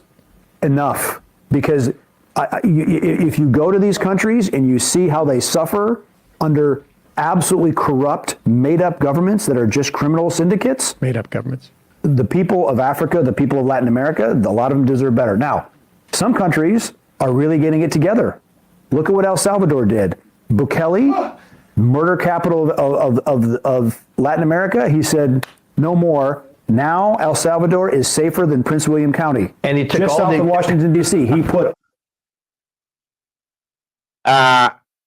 ẹ jẹ́ kí n padà sórí statement mi tí mo sọ ń pa àwọn dìndìnrìn, àwọn idiot tí wọ́n ní èròǹgbà ní bí ọdún kan àbí sẹ́yìn wípé bóyá wọ́n lọ gba Mercenary kán wá bá wọn ṣe nǹkan kan lẹ̀ Yorùbá. Ara àdí tá a fi pariwo wọ́n gbà yẹn ni pé bẹ́ẹ̀ bá lọ pàdé àpòpọ̀ mọ́yàn tẹ́ lọ ṣèpàdé pẹ̀lú wọn pé kán wá bá yín da ilẹ̀ Yorùbá rú àbí kí wọ́n bá yín wá fi tipátipá sọ pé ẹ ti gbàjọba. Ẹ̀yin tí ẹ mọ̀ tún yàtọ̀ sósì tó jẹ́ pé gbogbo ohun tẹ́ ń sọ, gbogbo ohun tẹ́ ń ṣe, ohun tẹ́ ń kà lórí íńtánẹ́ẹ̀tì ni. Bọ́n bá sì ti rí yín wọ́n á ti mọ̀ pé amukun mẹ́kọ̀ọ́ ni yín. Lẹ́yìn tán bá gba ìwọ̀nba kọ́bọ̀kọ́bọ̀ tẹ́ dá tẹ́ kó jọ tán bá gbà lọ́wọ́ yín tán. Wọ́n láwọn ti gbọ́. Wọ́n á gbèrò fún yín pé kẹ́ sign pé báwọn bá bá yín ṣe tán nínú nǹkan àlùmọ́nì tẹ́ ló wà lórí ilẹ̀ yín. Eléyìí á jẹ́ tàwọn, eléyìí á jẹ́ tàwọn. irú yín ní àkókò tá a wà yìí ọ̀rọ̀ yín gba àmójútó ó sì gba àkíyèsí kí gbogbo ọmọ Yorùbá kan dìde sí ọ̀rọ̀ yín kan wá bí wọ́n ṣe tètè mú gbogbo yín so kẹ́ tó kó ilẹ̀ Yorùbá sínú wàhálà torí tírú àwọn èèyàn wọ̀nyí tán bá lọ bá irú yín pàdé irú yín lẹ máa gbàbọ̀dè wọlé Yorùbá wá irú yín lẹ máa gbàbọ̀dè wọlé Yorùbá wá tẹ́ máa wá kó gbogbo èèyàn sóko ẹrú nígbẹ̀yìngbẹ́yìn ẹ̀ ń fẹnu sọ̀rọ̀ ẹ̀ ń tàn àwọn èèyàn because lọ́dún tó kọjá tí ò bá jẹ́ pé a tètè pariwo yín síta ni ara ọgbọ́n tẹ́ fẹ́ dá ara àwọn èèyàn tẹ́ fẹ́ wá mercenaries mo nígbàgbọ́ gan pé àìnírú owó yẹn lọ́wọ́ tẹ́ fẹ́ san òun ni ò jẹ́ kẹ́ lè ṣe kálẹ̀ lówó yẹn lọ́wọ́ ni ohun tẹ́ fẹ́ gbìyànjú tẹ́ fẹ́ ṣe nìyẹn tẹ́ fi ló dá yín lójú tẹ́ ń fọwọ́ ẹ̀ sọ̀yà tẹ́ ń dá déètì sí pé ẹ̀yin máa ṣe gbá ẹ máa ṣàwo oúnjẹ báyìí kó tó di pa fi ariwo yín ta síta tá a pariwo yín tá a sọ ohun tá a rò pé lérò lọ́kàn pé fẹ́ ṣe. òun lọ Olódùmarè tí wàá fi hàn nísìnyí pé ká má ṣe irú àṣìṣe yẹn ní ilẹ̀ adúláwọ̀. àwọn ibi tí wọ́n ti ń ṣe irú ẹ̀ lọ́wọ́lọ́wọ́ tí wọ́n gba àwọn èèyàn ní mercenaries tán ṣiṣẹ́ ń bẹ̀ àkókò ní fún gbogbo wọn báyìí láti máa sọ fún wọn pé wọn nílò wọn mọ́ kẹ́kẹ́rù wọn kán kó gbá wọn kán máa lọ. ní ìjẹ́rin nígbà tí mo ń ṣètò bóyá jẹta àbí jẹrin mo rántí pé mo sọ̀rọ̀ yẹn mo ní Áfíríkà lọ́wọ́lọ́wọ́ báyìí mo ní ìlú kan ó ti gbà wọ́n sọ pé gbogbo àwọn èèyàn tó ń wọlé tán bá ń wá asylum àbí whatever tán bá ń wá pàápàá jùlọ aláwọ̀ funfun wọ́n ní wọn ní gbà wọ́n sí Europe mọ́ wọn dẹ̀ ní gbà wọ́n sí Amẹ́ríkà mọ́ wọ́n láfíríkà ni wọ́n fẹ́ máa kó wọn wá mo ń pàkíyèsí yín sí gbogbo àwọn ọ̀nà arúmọjẹ tí wọ́n fẹ́ fi tàn wá tán fẹ́ fi wọlé sí wa lára ni o if you are still thinking it's not possible I want you to know it's possible. Stylishly wọ́n á wọlé sí wa lára wọ́n á ti wọlé tán wọ́n á ti bẹ̀rẹ̀ ohun tó ń ṣe kí ọ̀pọ̀lọpọ̀ tó fura. mo gbọ́ pé wọ́n ní tí n bá ṣe mistake ṣé Rwanda ni wọ́n ní ó accept wípé gbogbo àwọn èèyàn tó bá ń seek asylum tán bá ti process wọn tán kán máa kó wọn wá sọ́dọ̀ àwọn. And why do you think that country will do such? It's because they were thinking pé they will be paying them, they will give them money for that. But ohun tí àwọn ìjọba orílẹ̀-èdè yẹn rò ní pé okay, look at South Africa. We call it South Africa. Inside South Africa, àwọn agbègbè kan wà àwọn funfun ló wà ńbẹ̀ wọ́n ní wọn bí aláya dúdú kankan dá kó wá síbẹ̀. Africa la pè o, South Africa. Ilẹ̀ aláwọ̀ dúdú. Aláwọ̀ funfun wá máàkì territory. Ó ní a gbọ́dọ̀ rí dúdú kankan bí lórí ilẹ̀ dúdú ni o. Ó ní a fẹ́ rí yín bí. Ìgbà yẹn làwọn kan ṣẹ̀ṣẹ̀ wá sílẹ̀kùn wọn pé gbogbo ẹni tó bá ti ń seek asylum tẹ́lẹ̀ fẹ́ gbà wọ́n mọ́. Tó ń bọ̀ láti wherever ẹ mọ̀ kó wọn wá lórí ilẹ̀ dúdú. Wọ́n they understand pé later when these people gather together and they have the support of various government from, they have the support of various government from Europe and probably maybe from America. And then with all these mercenaries running around in Africa, it won't take them long. It won't take them long before they make anything happen. Yeah, there will be debates all over the world. People will be saying what they are doing is not right. Just like people are talking about ogun tí wọ́n ń jà lọ́wọ́lọ́wọ́ káàkiri wọn wọ̀nyí pé kí ló dé tẹ́ ń gbèjà lágbájá fún lágbájá. Táwọn kan sọ dìjà ẹ̀sìn. Àwọn Christian wọ́n gbè lẹ́yìn Israel. Àwọn Muslim wọ́n gbè lẹ́yìn Palestine. All this rubbish, all this stupid stuff. Because intentionally wọ́n create gbogbo kìíní ni to play on our intelligence And I don't know how long it's going to take all of us to wake up and to wise up. So this man is making this statement and is bold enough to say it. And to interview ẹ̀ tún bí pé ṣáwọn èèyàn ò ní sọ pé o tún ní kán máa káwọn èèyàn lẹ́rú. Ó ní yes, ohun tí mò ń sọ gangan nìyẹn. Tí àwọn ìjọba wọn tí wọ́n bá ti lè ṣe dáadáa fún wọn, a ní láti lọ máa ṣe ìjọba lé wọn lórí gbogbo ìlú tó bá ti ń ṣẹlẹ̀ bẹ́ẹ̀. Ẹ wá jẹ́ ká béèrè lọ́wọ́ ara wa, ká dẹ̀ béèrè lọ́wọ́ wọn náà pé àwọn ẹ̀sùn tó kà kalẹ̀ tó sọ pé wọ́n ń jí owó, wọ́n ń lọ fún shopping ní Paris, wọ́n fi lọ enjoy ara wọn. Kò dárúkọ èyí tí wọ́n ń jí kó tí wọ́n ń kó sí àwọn báǹkì wọn ní Amẹ́ríkà, ní Switzerland, ní Britain, Canada, kò dárúkọ gbogbo àwọn yẹn, kò sọ̀rọ̀ lọ́bẹ̀. Which wọ́n mọ̀ pé àwọn kinní yẹn ń ṣẹlẹ̀. Ẹ jẹ́ fún yín lápẹẹrẹ tó simple jù.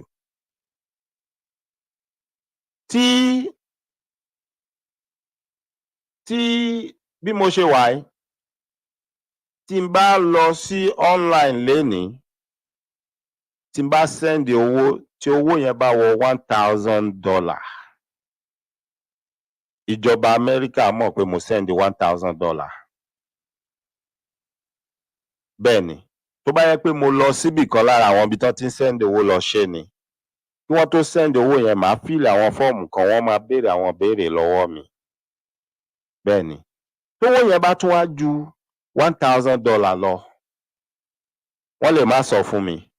Wọ́n á ṣe ìwádìí mi lábẹ́lẹ̀ pé irú iṣẹ́ wo ni mò ń ṣe. Tó bá ṣeé ṣe, wọ́n á lọ gbọn bank account mi yẹ́bẹ́yẹ́bẹ́ pé bó lowó ṣe ń wọbẹ̀ ń bo lowó ti ń wọlé.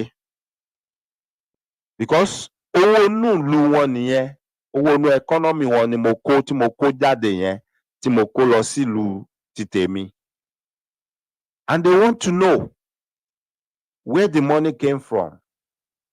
If possible gan, wọ́n á máa wádìí pé owó tó send lọ yẹn, àwọn wo ló ń send ẹ̀ sí. Ṣé ohun tí mò ń sọ yé wa? Wọ́n á wádìí ẹ̀. But ẹ jẹ́ ká wá gbà pé the other way round, owó wá láti Nàìjíríà, ó wọnú àkáǹtì mi, owó yẹn wá pọ̀. Wọ́n á gba owó yẹn wọlé o, wọn ò ní reject ẹ̀. Meanwhile, ìgbà tẹ́mi fẹ́ send owó lọ Nàìjíríà yẹn, tówó yẹn bá pọ̀ ju certain amount lọ, wọ́n máa stop owó yẹn, wọn ò ní jẹ́ kí n send it out. Wọ́n lè ní wọ́n fẹ́ ṣe àwọn nǹkan kan lórí ẹ̀ náà kí n tó lè send ẹ̀. Wọ́n lè ní rárá tí n bá tiẹ̀ máa send ẹ̀, mi lè send adúrú iye yẹn lẹ́ẹ̀kan náà.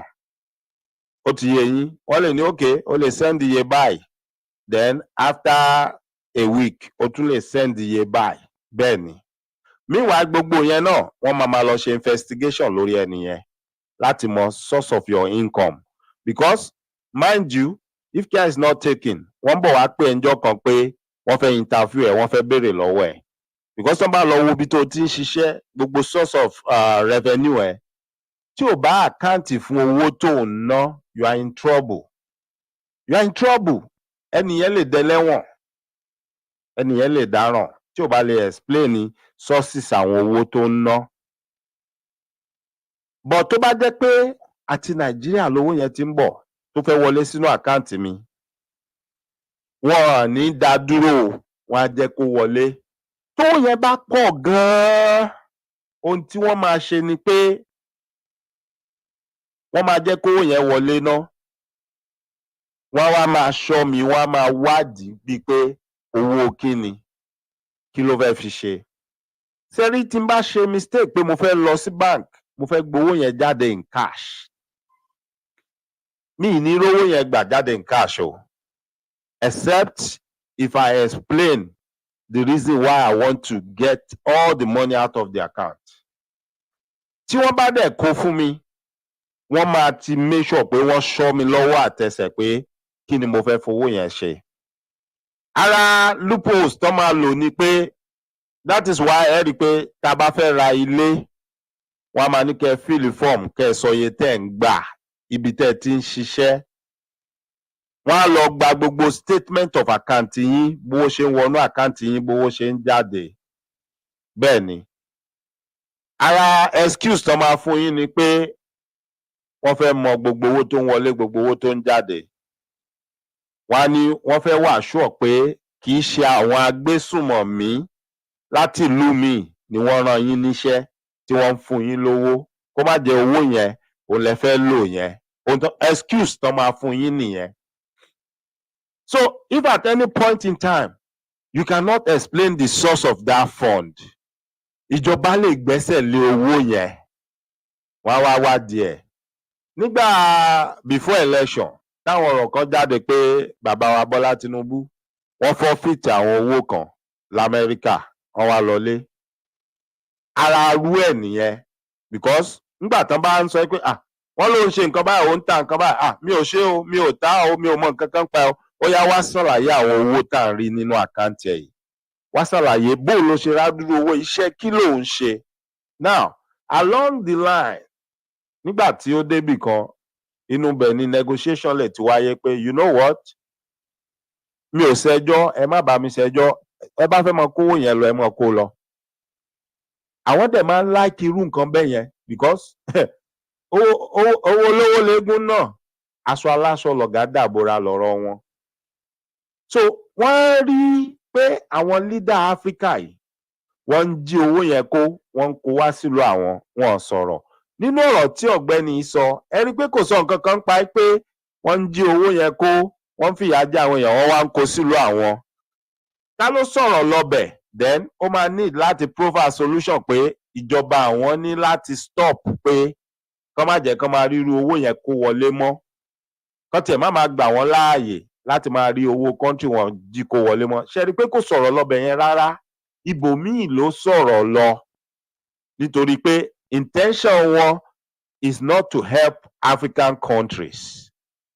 Their intention is not to help, but to make up a story so that they can invade, so that they can come in and take over.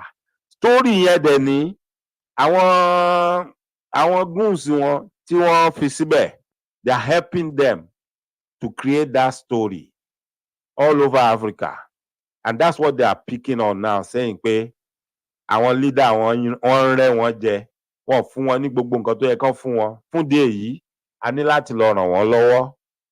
Wọ́n lè rúùlù wọn, ẹ jẹ́ ká lọ rúùlù wọn. Just like they told us about our art and artifacts, pé we don't know the usefulness, we don't know the value. That is why they cannot give them back. Then when we mount enough pressure, they will tell us, okay, we are going to loan you for some time. Come and sign the paperwork that it's a loan. Nǹkan mi ni o. But now I want it back. But no, I'm not going to give you because you don't know how to keep it. I have to keep it for you. But because you are just saying it every time you need it, so I will let you have it for few months or few years. Sign this paperwork because when the time is right, I'm coming back to get it again. In the first place, èmi ni mo ní, ọ̀dọ̀ mi ló ti wá kó. Mo fẹ́ ká máa gba ojú bẹ̀yẹn náà wò ó ni o, pé kò sí oore kankan tí pa wọn fẹ́ ṣe fún ẹ̀pọ̀n lórí ohun tí arákùnrin yìí ń sọ. For those of you that will hear that statement and jubilate about it, pé wọ́n ti ní tí wọ́n bá tètè ṣe kinní kan, àwọn òyìnbó tún wá mọ́. Òun palẹ̀ mọ́ fún ìyà ọjọ́ iwájú ni ìwọ tó bá support ẹ̀ àbí tó bá jubilate lórí ẹ̀. Ṣé wá rí fún àwa tí a jẹ́ ọmọ Yorùbá, ohun tí màá sọ fún wa leléyìí. Kí oníkálùkù kó lọ ṣe kíni, kó lọ tú ara mú. Wọ́n láràbà túra mú, odò ń gbárèrè lọ. Eléyìí ò kì í ṣe àsìkò péyàn kankan ń ṣe ẹ̀fẹ̀, àbẹ́nì kankan ń ṣeré. A ní láti understand kí ni nǹkan tá à ń fẹ́ gangan, kí ni nǹkan tá à ń ṣe. Ṣé a sì fẹ́ jókòó sídìí kan máa tàn wá, kan máa fún wa ní false hope tí ò sí ńbẹ̀, wípé wọ́n ti ń ṣe kinní kan wà ṣẹlẹ̀ lẹ́yìn ẹ̀, a fẹ́ jókòó sídìí yẹn. Why some people are already gearing up pé wọ́n ti ń halẹ̀ ológun, ààrẹ gan ti ń bẹ̀bẹ̀ pé kán má jẹ́ kólógun gbàjọba. Wọ́n ti ń ṣe gbogbo yẹn. But still, instead of people to come out pé ẹ yanjú kinní, àwọn tá à ń sọ pé wọn ò sọ bẹ́ẹ̀ tẹ́lẹ̀ gan, àwọn gan ti ń sọ bẹ́ẹ̀. Wọ́n ní kán pín, kó ní kálukú máa lọ. So why the delay? Why deceiving ourselves? Yes, some people will come up with the argument pé tán bá pín, ìyà ó jẹ ọmọ Yorùbá kinní kan. Okay, let me ask you.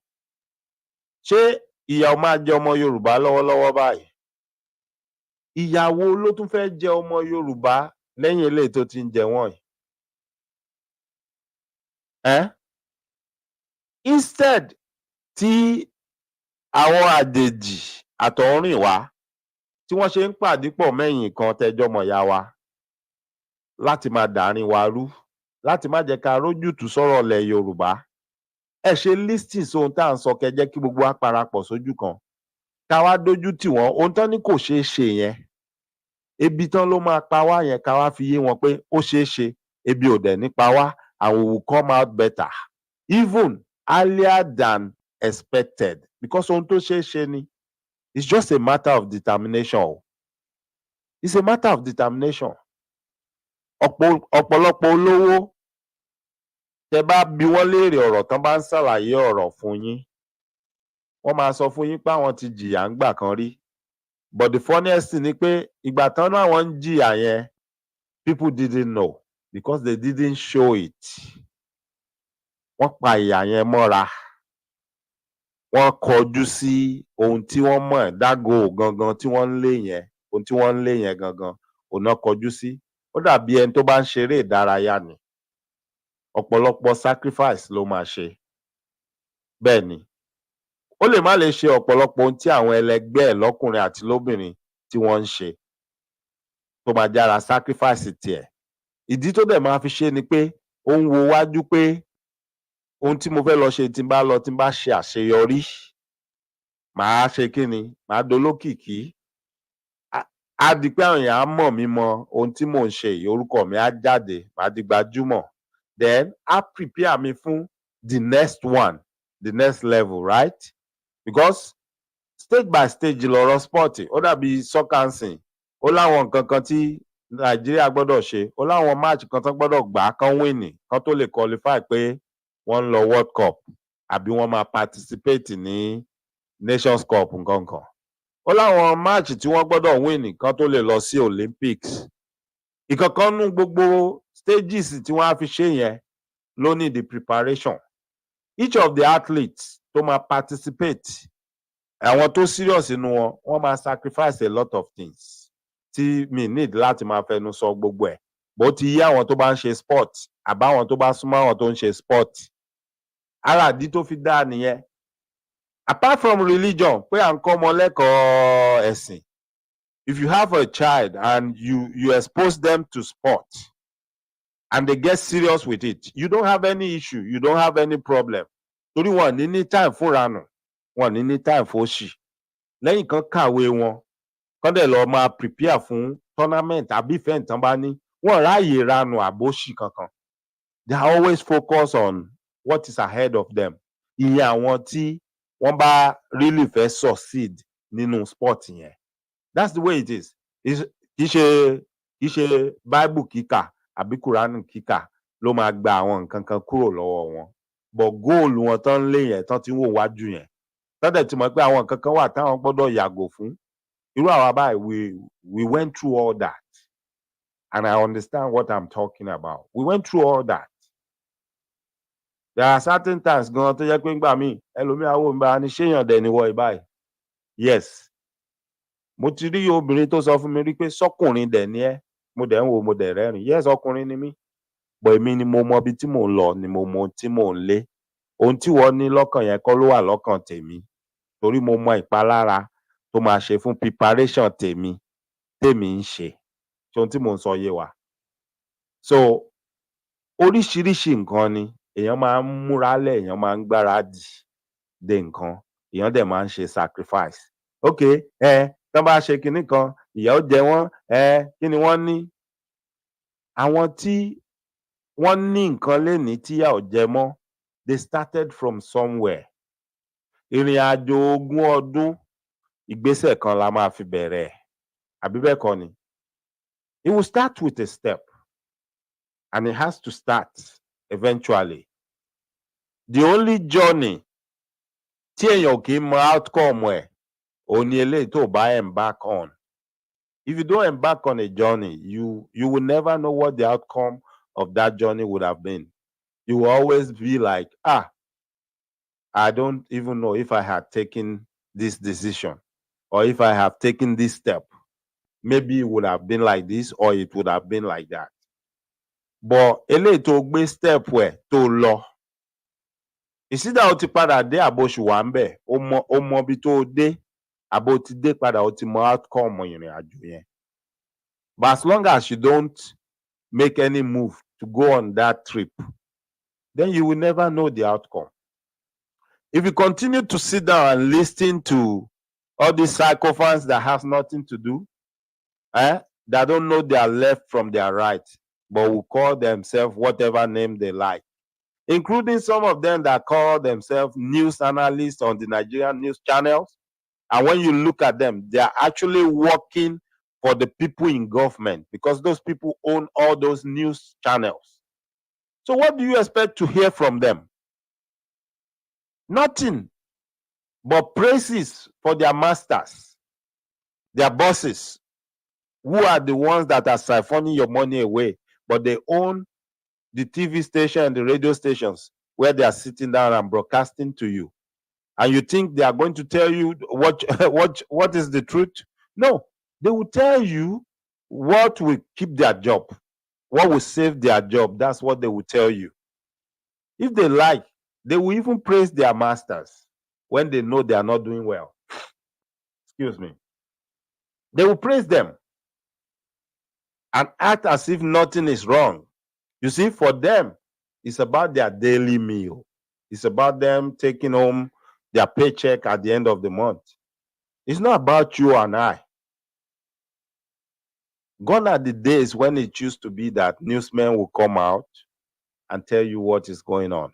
Actually, nowadays, most of the real stories, most of the truth you guys hear, you hear them online, on Facebook, on Facebook, on WhatsApp, on YouTube, TikTok, and also on Instagram. Because that is where some people have the avenue to bring you raw news, unfiltered news that nobody gagged, that nobody can tell them, take this one out. Don't talk about this, talk about this. You see, up till now, no news channel in Nigeria has mentioned this thing we are talking about tonight. And this is already out there being discussed by a lot of people all over the world. But I'm surprised. I've not really seen any of our people talking about it. It's as if nobody saw or heard about it. This is calling for our immediate attention. This doesn't stop our struggle. In fact, if anything at all, this is telling us that we need to hurry up. We need to make it when the sun shines. This is not stopping our struggle. It's actually telling us that we are being too slow on this and we need to hurry up. Remember our national anthem, the Yoruba national anthem. Remember what it says we are? It says, Àwa ni ògo adúláwọ̀. So, a lot is resting on our shoulders. It's just that we don't know. It's just that we don't know. The earlier, the better we know this and do something about it. Mo kí yín màmá mi, ìyáàfin Olúrẹ̀mí kí là ń kọ́ ọ̀gá wí, ẹ káàbọ̀. Elédùmarè adílé àti ọ̀nà yín mú, ẹ ṣé gan ni. Ó tójọ́ mẹ́ta, ẹ ṣé gan ni. Nítorí pé àkókò ti lọ, ilẹ̀ sì ti ṣú. Àwọn ọ̀rọ̀ míì wà tí mo fẹ́ sọ pẹ̀lú gbogbo ohun tí ó ń ṣẹlẹ̀ ní orí ilẹ̀ wa àtàwọn nǹkan tó ń ṣẹlẹ̀. Ṣùgbọ́n mi ò ní pa gbogbo ẹ̀ papọ̀ sínú fọ́nrán. Láti mọ ẹ̀kúnrẹ́rẹ́ ohun tó ń ṣẹlẹ̀, ẹ lọ online, ẹ lọ sórí YouTube. Ẹ forúkọ ọ̀gbẹ́ni yẹn síbẹ̀, Erik Prince. Ẹ kọ síbẹ̀, Erik Prince call for recolonization of Africa and Latin America. Ẹ lọ gbọ́ gbogbo ohun tó sọ ń bẹ̀. Ẹ lọ wo gbogbo àwọn èèyàn tó ń sọ̀rọ̀ ń pa ẹ̀, ẹ lọ wo ohun tí wọ́n ń sọ. Gbogbo èèyàn ló ń koro ojú sí, bọ̀ ìyẹn ò túmọ̀ sí pé wọn ò lè ṣe àbí wọn ò ní ṣe. Àbí ohun tí mo sọ yé wa, àwa la máa múra sọ̀rọ̀ wa. Wọ́n mọ̀ pé àwọn èèyàn wọ̀nyí wọn kì í ṣe olórí dáadáa, wọn dẹ̀ ní ṣe olórí dáadáa. Wọ́n fẹ́ lò wọ́n as excuse to come back. It's all about the resources in Africa. Ẹ wòye káàkiri gbogbo àgbáyé. No continent has the type of resources we have in Africa. No continent, no other continent has it. But at the same time, Africa is the most impoverished. Africa yẹn náà ni yà ń jẹ jù. And that is where they are getting everything all of them are using to manufacture different stuff that they turn around and sell to our people at exorbitant prices. So imagine if you are getting uranium from my land and you are going to use that uranium, it's just an example, to make a wristwatch. But when you now make that wristwatch in return, if I need it, I'm going to have to buy it at a price that is higher than what you paid for the uranium. At the same time, you are encouraging the people that will keep pressing us down and not let us develop to where we can make our own wristwatches from that same material that you are buying from us, so that you can continue to shortchange us. Because otherwise, how do we have government that will say, you know, they cannot build government refineries? Just for us to find out later on that an individual is building a refinery, right? And then after thorough investigation, we are finding out that it's actually using the government money to build it. Does that make sense? So why can't the government just build it and let it belong to the government and the government runs it? There's a lot of people waiting that needs employment that could work in there. Abi, it will be a good opportunity for employment. Also, a good opportunity for people to develop in that field. Petroleum engineering and all, you know, people study all this stuff, but they have nowhere to practice.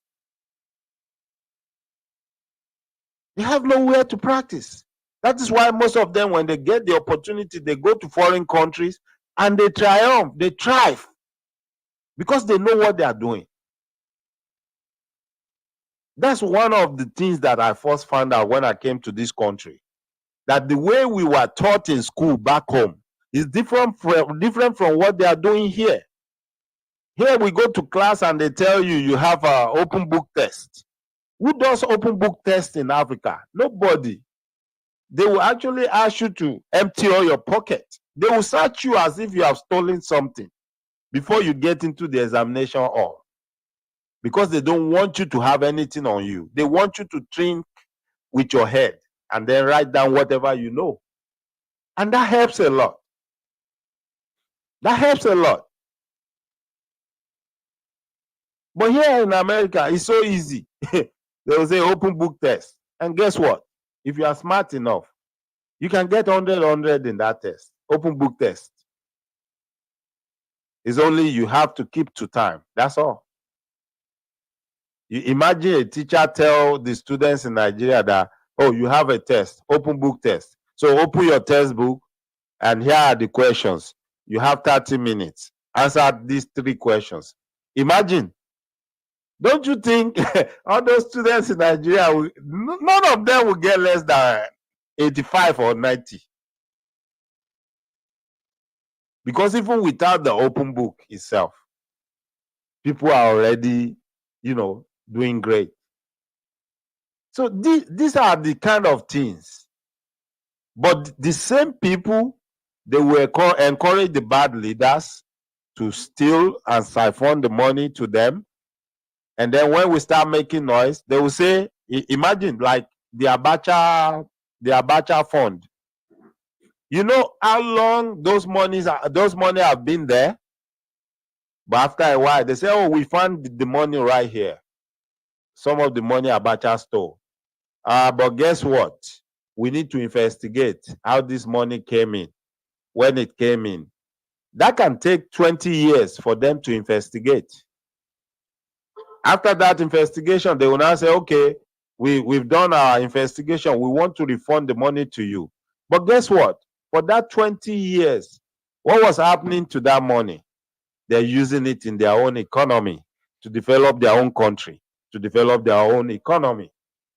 The money doesn't belong to them, but they will use it to develop their economy and their country. Ìyẹn gangan ni Yorùbá ń pè ní orẹ́sẹ̀ wèrè òbú. Ṣé téèyàn gidi ló wá fẹ́ bù? Ẹwà tọjọ́ tí Abacha ti kú, up till now, a sì ń gba Abacha loot, right? I won't even be surprised in few years' time if they come up again. We found another money. Oh, this is another Abacha loot. Oh, after how many years? And they knew all these monies are there all along. But because it's useful for their economy, but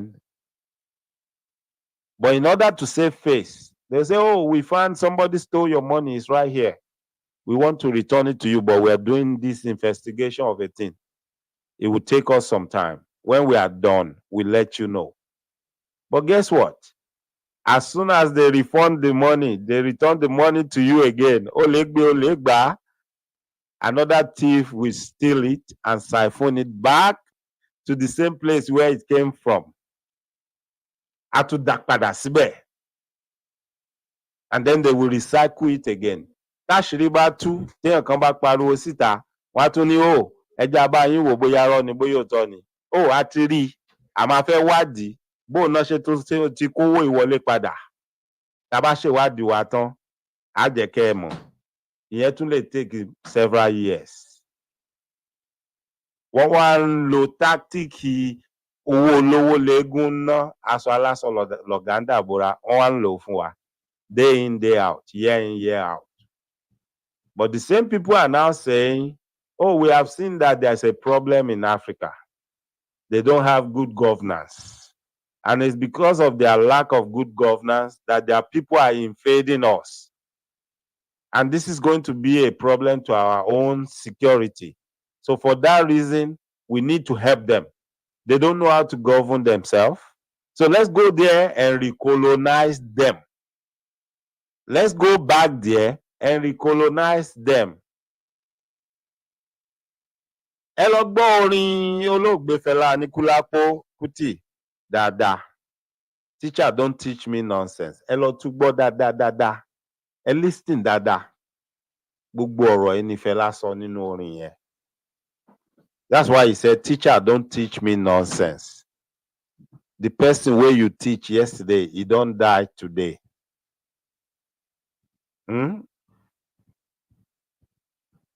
Ànínú ọ̀rọ̀ ẹ̀ tó sọ ń bẹ̀, ó sọ oríṣiríṣi. Ó fi Ṣàgàrí ṣe example, ó f'Ọbásanjọ́ ṣe example.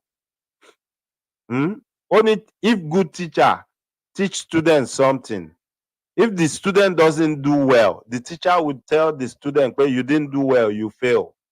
Ó nígbà tí Ọbásanjọ́ fẹ́ẹ̀lì, nígbà tí Ṣàgàrí fẹ́ẹ̀lì, kí ló dé tí wọ́n pè wọ́n kán sọ fún wọn pé ohun tá a kọ́ yín kọ́ lẹ̀ ń ṣe yìí, ẹ fẹ́ẹ̀lì. You see, it makes sense. It's just a pity I cannot play the song here for copyright infringement reasons. Gẹ́gẹ́ bí mo ṣe sọ fún wa, ẹ má bínú, a ní lè rí ètò yìí jù báyìí lọ lálẹ́ yìí. Ọ̀rọ̀ sì pọ̀ tí mo fẹ́ sọ lórí ọ̀rọ̀ yìí. Maybe I will still come back and talk about this, but ètò tó ṣì wà lọ́kàn mi tí mo ṣì ń bọ̀ wá ṣe, a máa wá sọ̀rọ̀ nípa àwọn gbogbo ohun tó ti ṣẹlẹ̀ nínú ọ̀sẹ̀ yìí àti àwọn ọ̀rọ̀ rándanrandan àti àwọn láabi kan tí àwọn kọ̀ọ̀kan tán tún fẹ́ bẹ̀rẹ̀ sí máa wù. A máa wá sọ̀rọ̀ nípa ẹ̀. Mo wá ń kí gbogbo wa wípé láwọlé sùn yìí, oorun ayọ̀ ni gbogbo wa ó sùn o. Àní tójú oorun dójú kú, àní tójú àlá dé kòtò, lágbára Ọlọ́run láṣẹ Èdùmàrè. Ọmọ ò ní kú mọ́ yín lọ́wọ́ o, ọkọ ò ní kú mọ́ yín lójú, aya ò ní kú mọ́ yín lójú. Lágbára Ọlọ́run láṣẹ Èdùmàrè, ohun tó ń pa gbogbo wa lẹ́rìn-ín, tó ń pa wá láyọ̀, kò ní pa wá lẹ́kún láṣẹ Èdùmàrè. Ajínigbé ò ní jí yín gbé o, wọn ò ní jí ẹni tó súnmọ́ yín gbé, wọn ò ní jí ọkọ yín gbé, wọn ò ní jí aya yín gbé, wọn ò ní jí ọmọ yín gbé. Gbogbo ẹni tó súnmọ́ yín, wọn ò ní jí wọn gbé. Ogun àsárépè lọ́gànjọ́ òru kò ní ṣẹlẹ̀ sẹ́nikẹ́ni nínú wa láṣẹ Èdùmàrè. Gbogbo ẹ̀yin àgbàlagbà tẹ́ wà nínú ilé yìí, tẹ́ bímọ, ẹ ní fojú sunkún ọmọ láṣẹ Èdùmàrè. Ẹ̀yin náà ò ní kú ní rèwerèwe o, torí gbà èwe lẹ wà. Ẹ dàgbà, ẹ dógbó, ẹ fẹ́rìgì jobi, ẹ fọwọ́ páwú láṣẹ Èdùmàrè. Gbogbo bó ṣe wù kẹ́ ẹ dàgbà tó, ẹ ní dàgbà ìyà, ẹ ní dàgbà òṣì, ẹ ní fàìsàn ló gbà o, ẹ ní fìnira ló gbà. Gbogbo yín báyìí lẹ jókòó, tẹ́ kẹsẹ̀ lẹ́sẹ̀, tẹ́ jẹun ọmọ. Oúnjẹ ọmọ ò ní korò lẹ́nu yín, kò ní kan lẹ́nu yín láṣẹ Èdùmàrè. Gbogbo yín tẹ́ wà nínú ilé yìí pátápátá ni mò ń dúpẹ́ lọ́wọ́ yín. Ẹ ṣé, mo mọ̀ lóore o, gbogbo ohun tẹ́ ṣe fún mi. Mo dúpẹ́ lọ́wọ́ yín. Lágbára Ọlọ́run láṣẹ Èdùmàrè, ohun ayọ̀ la máa bára wa ṣe, àní gbá burú síra wa. Bàbá mi Adéwálé Awóṣẹ́gun, mo dúpẹ́ lọ́wọ́ yín lẹ́ẹ̀kan sí fún super sticker tí ẹ fún mi. Elédùmarè á bá mi fi púpọ̀ rọ́pò sí fún yín. Iná ò ní tọ́wọ́ yín o láṣẹ Èdùmàrè, ọwọ́ yín ò ní kàn sálẹ̀ àpò. Ẹ ní ló ń gbé sọnù bí ò ṣe bí ọmọ. Mo ń gbàládùúrà, mo ń lò yín bí point of contact fún gbogbo àwọn tó wà nínú ilé yìí náà. Òkè òkè báyìí wọ́n ló ń lọ́wọ́ afúnni ń gbé, òkè òkè lọ́wọ́ yín ò mọ̀ gbé o. Ẹ ti wà lókè, ẹ̀ ní relẹ̀ láṣẹ Èdùmàrè. Gbogbo ẹ̀yin tó kù náà tẹ́ wà nínú ilé, mo ń ṣe ládùúrà fún yín. Òkè òkè lọ́wọ́ afúnni ń gbé, òkè òkè lẹ́ máa lọ, ẹ̀ ní relẹ̀ láṣẹ Èdùmàrè. Oníkálukú yín, ẹ̀ ní fọwọ́ yín gbọ́mọ sí. Bá a ṣe wọnú ọ̀sẹ̀ tuntun lénìí, la fẹ́ máa tẹ̀síwájú. Ọ̀sẹ̀ ayọ̀, ọ̀sẹ̀ ìbùkún, ọ̀sẹ̀ oríire, ọ̀sẹ̀ ìgbéga ni ó jẹ́ fún gbogbo wa láṣẹ Èdùmàrè. Á sàn wá sówó, á sàn wá sọ́mọ, á sàn wá sáìkú baálẹ̀ ọrọ̀. Ó ti rí bẹ́ẹ̀, ó ti ṣẹ bẹ́ẹ̀ o, lágbára Ọlọ́run láṣẹ Èdùmàrè. Ẹnìkankan nu wa ò ní rìn ńjọ́ tébi ń pọ̀nà. Elédùmarè á máa pa àlọ àti àbọ̀ wa wá, á máa pa mọ́. Títí dìgbà tá a bá tún pàdé, mò ń dágbére fún gbogbo wa pé ká tún ríra láyọ̀, ká pàdé láyọ̀ láṣẹ Èdùmàrè. Ẹ ṣeun gan ni.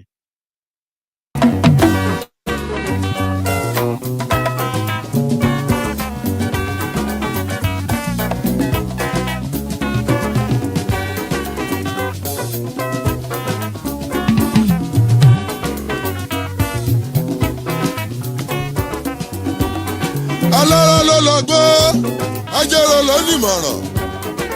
Ewé oníyèmùyè, àwọn ló ní ètò gúgéré.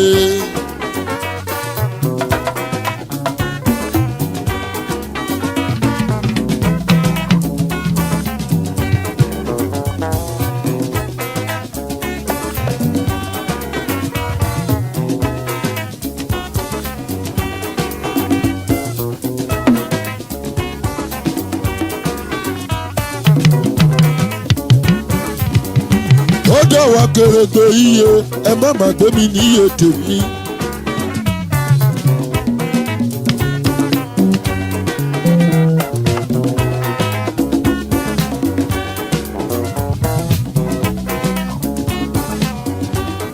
Àgbẹ̀jọ́ bá dàrò ní kó dákú kó dà tèmi síre.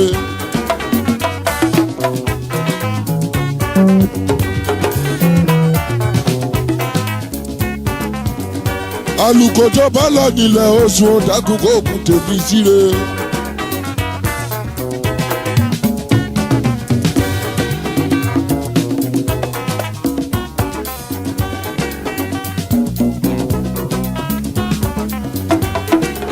Lékeleke ọmọ yòyí ẹlẹ́fun ìbá fún mi ló kàn ó kàn tèmi ń dórí lo.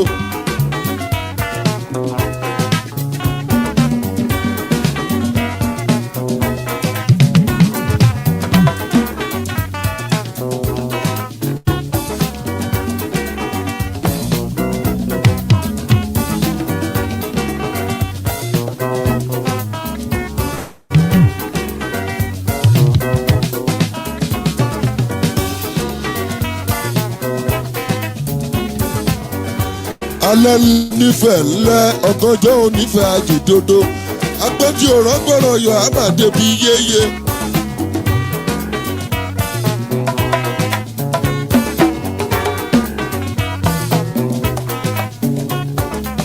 Ìyá mi ẹnu gbàgbà kẹ́gbẹ́rẹ́ tèmi wá gbogbo ara ní tẹ̀kùtẹ̀kù kì í jowó.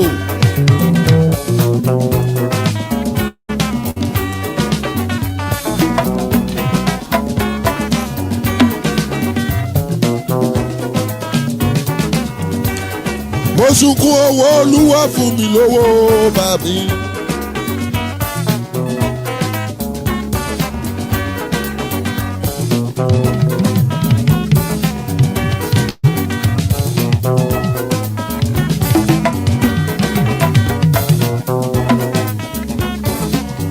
Ẹ̀bẹ̀ làmí bólúwa ọba máa fowó kẹ́yìn lọ́rọ̀ wa.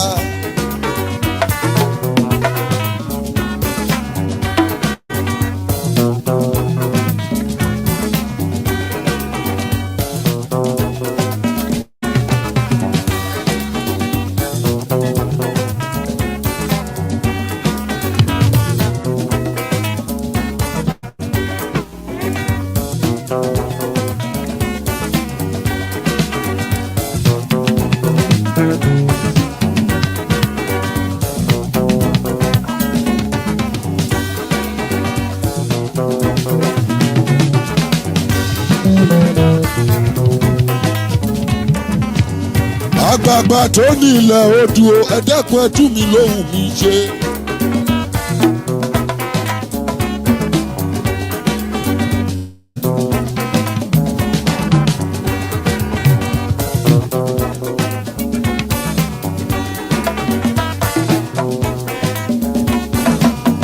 Ẹ máa gbèrè kẹ́kẹ́ mi lọ́nà o ẹ jẹ́ n ṣoore. Ẹ máa gbèrè kẹ́kẹ́ mi lọ́nà o ẹ jẹ́ n ríre dalẹ̀.